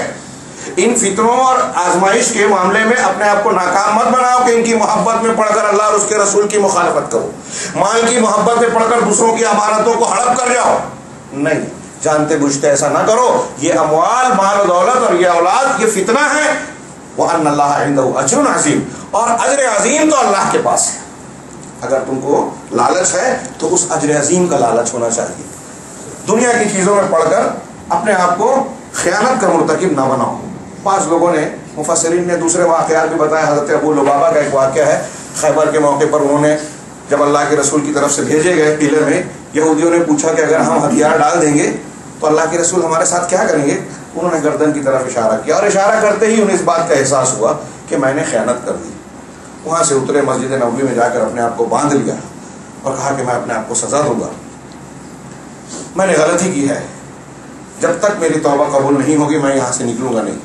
6 دن تک بندے رہے، صرف نماز کے لیے اور ضرورت کے لیے کھولا جاتا۔ پھر حضرت عائشہ نے ایک دن حجرے میں، یہ حدیث مرسل ہے لیکن مفسرین نے نقل کی ہے کہ اس تناظر میں یہ آیت نازل ہوئی کہ 6 دن جب ان کی توبہ قبول ہوئی اور لوگ آگے کھولنے لگے، کہا نہیں، اللہ کے رسول صلی اللہ علیہ وسلم اپنے ہاتھوں سے کھولیں گے، آپ نے آ کر کھولا۔ کچھ کہتے ہیں کہ یہ آیت اس پس منظر میں نازل ہوئی کہ اللہ رسول کی خیانت ہو گئی تھی کہ دشمنوں کو رسول کے ارادے سے باخبر کر دیا۔ علامہ ابن کثیر کہتے ہیں کہ واقعہ چاہے جو بھی ہو، قرآن کے الفاظ عام ہیں اور عمومی طور سے زندگی کے ہر گوشے میں یہ حکم ہے کہ اے ایمان والو، ہمیں اور آپ کو قیامت تک خطاب کیا اللہ نے، اے ایمان والو، اللہ اور اس کے رسول سے خیانت مت کرو اور اپنی امانتوں کی خیانت نہ کرو جانتے بوجھتے۔ یہ عام حکم ہے کہ ہر حال میں، ہر معاملے میں ہمیں امانت دار بننا ہے، خیانت سے بچنا ہے۔ امانت کا معنی کیا ہے؟ اگر میں معنی بتاؤں تو وقت بہت کم پڑے گا اس کی تفصیلات۔ امانت ایک جامع ترین لفظ ہے اور خیانت اس کی ضد ہے۔ مختصر میں ہم یہ کہہ سکتے ہیں کہ اللہ تبارک و تعالیٰ نے، امام کفوی نے اور دوسرے لوگوں نے کہا، کل ما افترض اللہ علی العباد فہی امانہ، ہر وہ چیز جو اللہ نے بندوں پر فرض کی ہے یہ امانت ہے۔ ایک قول یہ ہے کہ بندوں پر اللہ تبارک و تعالیٰ نے بندوں کے حقوق سے متعلق آپ اور ہم کو، جس کو کسی کو مال کا ذمہ دار بنایا جائے، بھید اور راز کا ذمہ دار بنایا جائے، عزت کا ذمہ دار بنایا جائے، تو کسی بھی چیز کا، کسی حق کا ذمہ دار بنایا جائے، اس کی حفاظت کرنا امانت ہے۔ امانت یہ ہے کہ آپ کسی اور کا، جو آپ کا حق نہیں ہے، دوسرے کا حق ہے، اس کو ہڑپ کرنا اور حاصل کرنے کی کوشش نہ کریں، چاہے آپ کے لیے اس میں کوئی خوف نہ ہو کہ اگر میں آپ کا مال لے لوں تو مجھ کو کوئی پکڑ میں نہیں آؤں گا۔ اگر ایک آدمی اپنی بہن کا، اپنے بھائی کا حصہ ہڑپ لیتا ہے، اپنے بزنس پارٹنر کا حصہ ہڑپ لیتا ہے اور اس کو لگتا ہے کہ میں حساب و کتاب میں اس طریقے سے بیان کروں گا، مفتی صاحب کے پاس اس طرح سے فتویٰ پوچھوں گا کہ مفتی صاحب بھی میرے حساب سے جواب دیں گے، مجھ کو کوئی گالی نہیں دے پائے گا، پکڑ نہیں پائے گا، میری بے عزتی نہیں ہوگی دنیا کے لوگوں کے سامنے۔ ایسا کر سکتا ہے پھر بھی نہ کرے کہ میں اس کا حق ہے نہیں لینا چاہتا، یہ امانت ہے۔ اپنا جو حق دوسروں کو دینا ہے، آپ کے اوپر کسی کا واجب الادا حق ہے، قرض کی شکل میں، وصیت کی شکل میں یا لین دین کے حقوق کی شکل میں، وہ حق ادا کر دینا، چاہے آپ اس بات پر قدرت رکھتے ہو کہ دوسرے کا حق ہڑپ کر جاؤ۔ جو آپ کے پاس ہے آپ ہڑپ کر دو، نہ دو، لیکن اور اس میں کوئی پکڑ بھی نہ آئے، لیکن آپ اس لیے دوسرے کا حق ہڑپ نہیں کرتے کہ آپ اللہ تعالیٰ سے ڈرتے ہیں۔ یہ امانت میں خیانت ہوگی اور اللہ تبارک و تعالیٰ نے امانت داری کا حکم دیا ہے، خیانت سے منع فرمایا، لہذا آپ کہتے ہیں کہ نہیں، مجھے دوسرے کا حق اپنے پاس نہیں رکھنا ہے، بہن کا حق ہے اسے دے دوں، دوست کا حق ہے اسے دے دوں، فلاں کا کی امانت ہے اس کی حفاظت کرو۔ اس اعتبار سے امانت کے 3 پہلو ہوئے۔ قرآن و حدیث کے استقصاء سے اہل علم نے بیان کیا کہ 3 پہلو ہوئے۔ ایک تو یہ کہ اللہ کے ادا واجب کردہ فرائض، اللہ کا حق، رسول کا حق اور دوسری عبادات، نماز، روزہ، حج، زکوٰۃ، یہ سب امانت ہے، سب امانت ہے. اس کی ہر ایک کی دلیل ہے. میرے پاس تفصیلی موقع ہوتا تو ہر ایک کی دلیل دیتا. میں ایک روایت صرف پیش کرتا ہوں. ابو داؤد کی روایت ہے, طبرانی وغیرہ نے بھی نکل کے, علامہ البانی رحمہ اللہ نے اسے حسن کہا ہے. حضرت ابو درداء رضی اللہ تعالیٰ عنہ کی روایت ہے, وہ کہتے ہیں کہ اللہ کے نبی صلی اللہ علیہ وسلم فرمایا, خمس من جاء بہن مع ایمان دخل الجنہ. 5 چیزیں ایسی ہیں کہ جو شخص ان کو انجام دے گا ایمان کے ساتھ وہ جنت میں داخل ہو گیا. اس میں ایک ہے نماز قائم کرنا. نماز قائم کرنا خلوص کے ساتھ, اس کے رکوع سجود اور تمام ارکان کا ذکر ہے اس میں, اس کے ساتھ ادا کرنا ایک چیز ہوئی. زکوٰۃ دل کی خوشنودی کے ساتھ بغیر بوجھ سمجھے ہوئے طیب نفس کے ساتھ زکوٰۃ ادا کرنا یہ دوسری چیز ہوئی. روزے کا, رمضان کے روزے رکھنا تیسری چیز. اگر طاقت ہو تو بیت اللہ کا حج کرنا یہ چوتھی چیز. اور 5ویں چیز بیان کی وہ ادا الامانہ, امانت کا ادا کرنا. بعض روایتوں میں ہے کہ ہمیں حضرت ابو درداء سے پوچھا, اور بعض روایتوں میں ہے کہ اللہ کے رسول سے پوچھنے والوں نے پوچھا کہ ما اداؤہا یا رسول اللہ, کہ امانت کا ادا کرنا کیا ہے. تو حضرت ابو درداء نے اور ایک روایت میں اللہ کے رسول نے فرمایا کہ یا غسل الجنابہ, غسل جنابت ہے. آپ اور ہم ناپاک ہو جائیں, میاں بیوی کے ملنے سے یا احتلام سے ناپاکی ہو جائے, اس ناپاکی سے پاکی حاصل کرنے کے لیے جو غسل کیا جاتا ہے یہ امانت کا ادا کرنا ہے. یہ بھی امانت میں شامل ہے. بتائیے, تو میں عرض کر رہا, اللہ تعالیٰ نے جتنے احکامات ہم کو دیے ہیں, یہ کرو یہ مت کرو, اس کا قبول کرنا ادائے امانت ہے. رسول اللہ صلی اللہ علیہ وسلم نے جو احکامات حکم دیا کہ یہ کرو یہ نہ کرو, اس کو قبول کرنا یہ ادائے امانت. یہ حضرت ابن عباس کی تفسیر ہے اس آیت میں جو میں نے پڑھی سورہ انفال کی, وَتَخُونُ اللَّهَ وَرَسُولَهُ, کہ تم اللہ اور اس کے رسول کی خیانت کرو. اس کا مطلب یہ ہے کہ رسول کی سنت کو ترک کرو اور اللہ تعالیٰ کی معصیت کرو تو تم خائن ہو, تم خیانت کر رہے ہو, ایسا مت کرو. ایک یہ ہے. دوسرا, فرائض کے بعد ودائع. آپ کے پاس کسی کی کوئی چیز رکھی ہوئی ہے, مستعار آپ کو پیسہ دے کر رکھا ہے, اپنے گھر کے کاغذات دے کر رکھے ہیں, کوئی اور لینا دینا ہے, آپ کو کسی چیز کا ذمہ دار بنایا گیا ہے, آپ کو کسی نے کسی تعلق سے وصیت کی کہ میرے مرنے کے بعد میرے مال میں ایسا کرنا, آپ مرنے کے بعد وصیت میں گڑبڑی کر دیں, ایسی طاقت رکھتے ہیں آپ, لیکن ایسا نہ کرنا یہ امانت داری ہے. آپ کسی چیز کے گواہ ہیں, 2 آدمیوں میں جھگڑا ہو رہا ہے, مسئلہ ہو رہا ہے, آپ اس میں سچائی کو جانتے ہیں, قضا کے ٹائم فیصلے کے وقت آپ جانتے ہیں کہ ظلم ہو رہا ہے, تو آپ حقیقت جانتے ہیں تو صحیح گواہی بیان کر دے میں, یہ بھی امانت ہے. آپ سے کسی نے کوئی بات کہی, اپنے گھر کی بات کہی, مشورہ لیا, میری بیوی سے میرا ایسا ایسا معاملہ ہے, میرے والدین سے میرا یہ جھگڑا چل رہا ہے, میرے بھائی سے میرا یہ تنازع ہے, آپ کے گھر کے معاملے کا امین بنایا, مشورہ کیا, آپ لوگوں میں جا کر بیان کر رہے ہیں, راز افشا کر رہے ہیں, اس کی بے عزتی کر رہے ہیں, یہ خیانت کر رہے ہیں. تو قول بھی امانت ہے. اسی طریقے سے بیوی کے حقوق جو شوہر میں ہیں, اگر اس میں وہ کمی کرتی ہے, حفاظت نہیں کرتی ان حقوق کی, تو وہ خیانت کر رہی ہے اپنے شوہر کی. اللہ کے رسول صلی اللہ علیہ وسلم نے فرمایا کہ اچھی بیوی وہ ہے, جنتی بیوی وہ ہے کہ جب شوہر اسے دیکھے تو خوش کر دے, اسے خوشی حاصل ہو, جب حکم دے تو فرما برداری کرے, شوہر کی بات کو تسلیم کرے, مانے, اور جب شوہر غیر حاضر رہے تو اس کی عزت کی حفاظت کرے, وفادار رہے. ایسے ہی مردوں سے اللہ کے رسول نے فرمایا اتقوا النساء, اتقوا اللہ فی النساء, اے لوگوں, تم حجۃ الوداع کے موقع پہ کہا تھا آپ نے اپنے حج کے وقت آخری وقت میں کہ اے لوگوں, تم عورتوں کے سلسلے میں اللہ سے ڈرو, فإنکم اخذتموہن بامانۃ اللہ, اس لیے کہ تم نے اللہ کی امانت کے ذریعے سے ان کو لیا ہے, واستحللتم بکلمۃ اللہ, اور ان کو حلال کیا ہے اللہ کے کلمے کے ذریعے, لہذا وہ بھی امانت ہے. اس اعتبار سے اہل علم نے کہا کہ آپ کا کان امانت ہے, آنکھ امانت ہے, شرمگاہ امانت ہے, بال امانت ہے, قول امانت ہے, آپ کا پورا جسم کا ایک ایک عضو امانت ہے, سب کا حق ادا کرنا امانت داری ہے, حق ادا نہ کرنا اس میں گڑبڑی کرنا خیانت. اور امانت کا تیسرا پہلو یہ ہے کہ آپ کے پاس جس چیز کو لوگوں نے امانت کے طور پر رکھا ہے اس کی آپ حفاظت کریں, اہتمام کریں, کوتاہی نہ برتیں. یہ امانت کے 3 پہلو ہیں. اب کن کن مجالات میں, میدانوں میں امانت داری برتی جاتی ہے, اگر میں اسے بیان کروں تو ہفتوں نکل جائیں گے, مہینوں نکل جائیں گے اور موضوع پورا نہیں ہوگا. صرف میں اشارے کر رہا ہوں. سب سے پہلی چیز, اللہ کا پورا دین ہمارے لیے امانت ہے.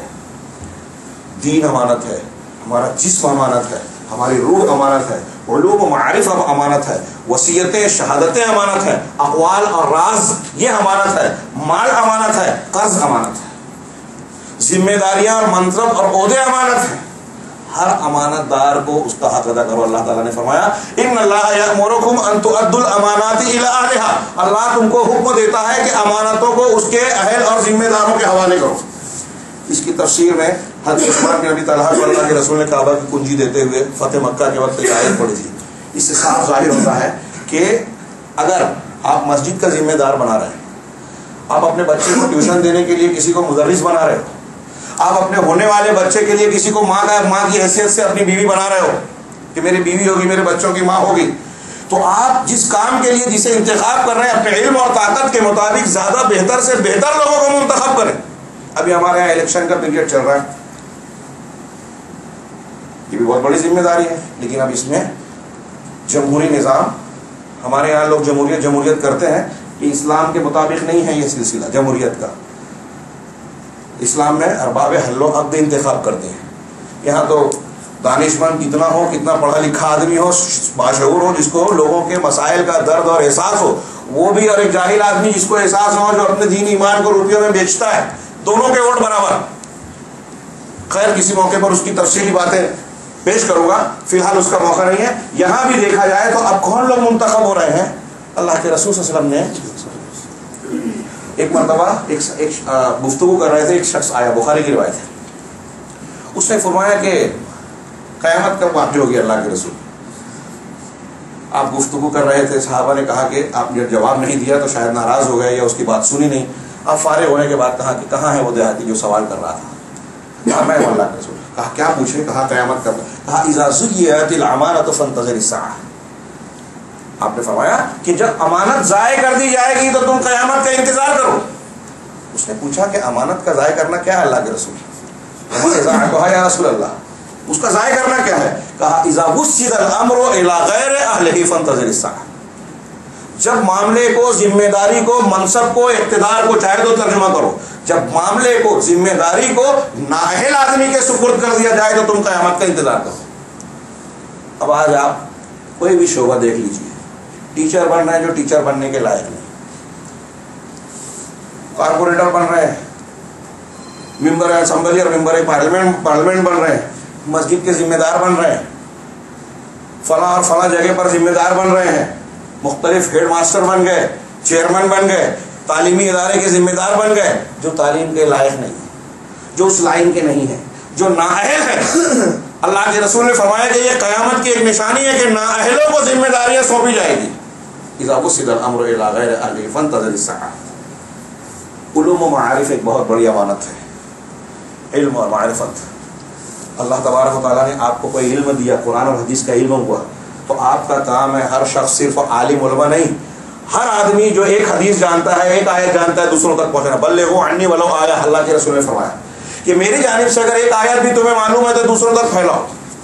یہ جو میں نے ضمن یہ مثال دے رہا ہوں یا بیان کر رہا ہوں، بہت اہم ٹاپک ہے، اس پر مستقل خطبہ ہونا چاہیے، مستقل تفصیلی بیان، کیونکہ اس کی بنیاد پر یہ مسئلہ اگر سمجھ میں آ جائے تو ہمارے علماء کی بھی اصلاح کی ضرورت ہے اور عوام کی بھی. اور نہ ہونے کی وجہ سے علماء کرام جب بگڑتے ہیں، علمی امانت کا کو انجام نہیں دیتے، غلط فتوے دیتے ہیں، صحیح رہنمائی نہیں کرتے، علمی خیانت کرتے ہیں، جس کی وجہ سے لوگ بھی گمراہ ہوتے ہیں، اختلافات پیدا ہوتے ہیں، اللہ کی ناراضگی الگ ہوتی ہے. آج امت میں بہت سا بگاڑ اسی وجہ سے ہے. اللہ کے رسول نے فرمایا، کئی حدیثوں میں یہ جملہ ہے کہ میں انی اخاف علی امتی یا اخوف ما اخاف علی امتی الائمۃ المضلین. میں اپنی امت پر جس چیز کا سب سے زیادہ ڈر رکھتا ہوں، گمراہ کرنے والے پیشوا سردار، پیشوا قائدین، ایسے قائدین جو گمراہ کریں گے لوگوں کو. گمراہ کرنے والے قائدین کون ہیں؟ اس کو بخاری مسلم کی اس حدیث سے جوڑ لیجئے، تشریح کو سمجھ میں آ جائے گی. اللہ کے رسول نے فرمایا کہ اللہ تعالیٰ علم کو یوں ہی دلوں سے نہیں اٹھاتا کہ آدمی سو جائے اس کے دل سے علم ختم ہو جائے، ولکن یقبض العلم بقبض العلماء. اللہ علم کو اٹھاتا ہے علماء کو اٹھا کر. علماء کم ہوتے جائیں گے، علم کم ہوتا جائے گا. علماء سے مراد یہاں علماء دین، حقیقی علماء دین، صرف ڈگری ہولڈر نہیں جن کے پاس انفارمیشن ہو بس. ایک جہالت علمی معلومات کی ہوتی ہے، انفارمیشن کی، ایک جہالت عمل کی ہوتی ہے. آج ہمارے یہاں ڈگری ہولڈرز بہت ہیں لیکن عمل والے نہیں ہیں. اللہ ہم کو ان میں شامل کرے جو عمل والے عالم ہیں. تو اللہ کے رسول صلی اللہ علیہ وسلم نے فرمایا کہ یہاں تک کہ جب علماء اڑ جائیں گے اور لم یبق عالما، اللہ تعالیٰ عالم کو نہیں باقی رکھے گا، اتخذ الناس رؤوسا جہالا، لوگ جاہلوں کو اپنا رئیس بنا لیں گے، اپنا سردار بنا لیں گے. فسئلوا، ان سے سوال ہوگا یہ حلال ہے کہ حرام ہے، شریعت میں ایسے کرنا چاہیے کہ ویسے کرنا چاہیے. فافتوا بغیر علم، تو بغیر علم کے فتوا دیں گے. فضلوا واضلوا، خود بھی گمراہ ہوں گے، دوسروں کو گمراہ کریں گے. میرے بھائیو یہ بہت نازک مسئلہ ہے. عوام کو بھی سمجھنا چاہیے کہ اگر ایسے کوئی پیشوا ہیں، آپ بہت بڑا جبہ کبا والا بڑا عالم سمجھ کے اس کے پیچھے اندھے ہو کر چل رہے ہیں اور وہ آپ کو غلط فتوے دے رہا ہے. ابھی ایک رپورٹ آئی تھی، اخبار کا تراشا زیروکس لا کے دیا مجھے پورے مضمون ایک صاحب نے، میں اخبار کا نام بھول رہا ہوں، دلی کا اخبار. اس نے لندن کے جنگ کے حوالے سے ایک مضمون چھاپا، حوالے سے اس نے بتایا کہ برطانیہ میں کاروبار سا چل رہا ہے اور اس نے مجبوراً کہا کہ مجھے یہ مضمون چھاپنا پڑا.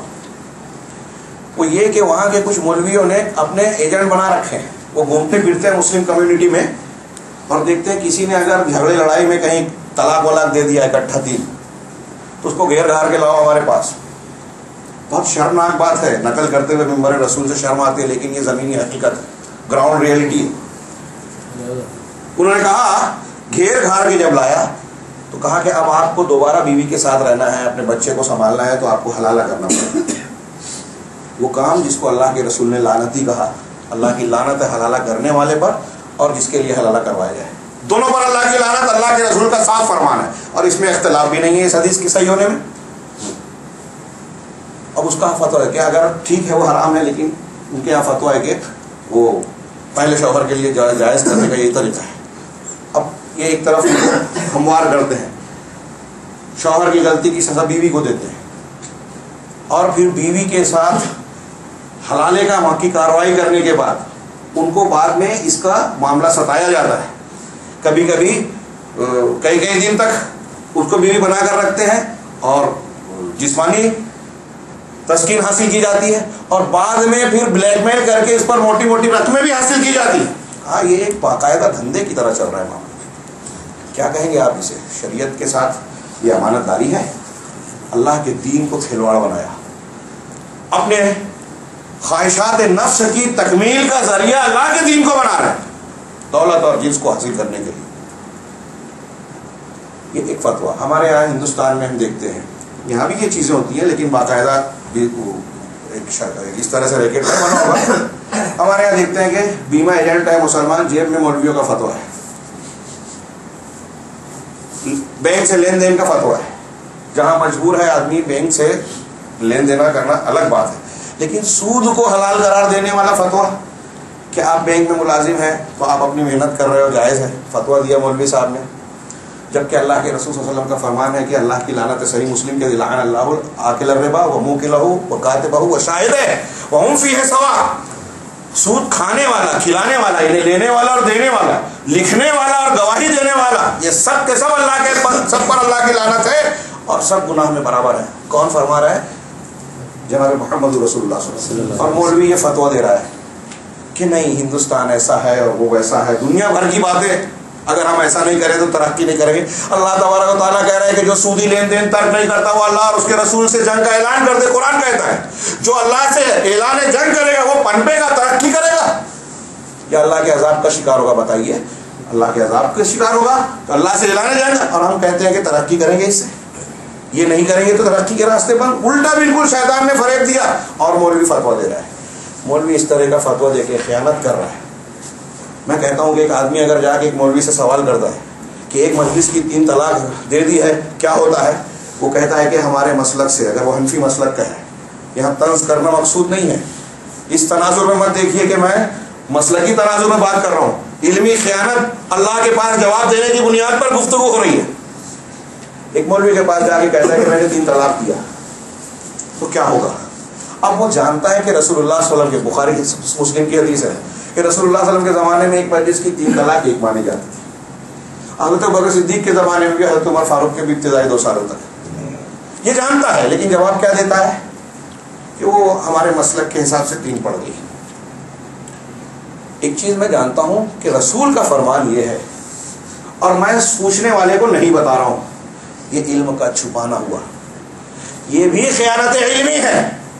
آپ نے وہ حدیث بہت سنی ہوگی کہ جو دین کا علم حاصل کرنے والے طلبہ ہوتے ہیں اللہ تعالیٰ ان کے لیے جنت کا راستہ آسان کر دیتا ہے. مسلم شریف کی حدیث ہے اور ترمذی وغیرہ میں اس پہ تفصیل ہے کہ فرشتے ان کے لیے پر بچھاتے ہیں, چوٹیاں, مچھلیاں, دنیا کی ہر چیز ان کے حق میں دعائیں خیر کرتی ہے. علامہ ابن کثیر نے قرآن کی وہ آیت سورہ بقرہ میں جو ہے ان الذین یکتمون ما انزلنا من الہدی من بعد ما بیناہ للناس, کہ جو لوگ اللہ کی ہدایت اور جو ہم نے لوگوں کے لیے نازل کیا ہے آسمان سے قرآن و حدیث کی شکل میں بیان کیا ہے, وہ دلائل اور بینات اور ہدا کو جو لوگ چھپاتے ہیں اولئک یلعنہم اللہ, یہ ایسے ہیں کہ اللہ کی لعنت ہوتی ہے ان کے اوپر. قرآن و حدیث کا علم میرے پاس ہے, کچھ بھی جو بھی میں لوگوں سے چھپا رہا ہوں. اللہ تعالیٰ کہہ رہا ہے, اللہ مجھ کو بچائے, اللہ تعالیٰ کہہ رہا ہے کہ اس پر اللہ کی لعنت ہے, فرشتوں کی لعنت ہے اور دنیا کے تمام لوگوں کی لعنت ہے. علامہ ابن کثیر کہتے ہیں کہ دین کا علم سیکھنے والے, پھیلانے والے پر فرشتے, اللہ سب لوگ خیر کا اللہ نازل کرتا ہے اور سب لوگ دعائیں خیر کرتے ہیں.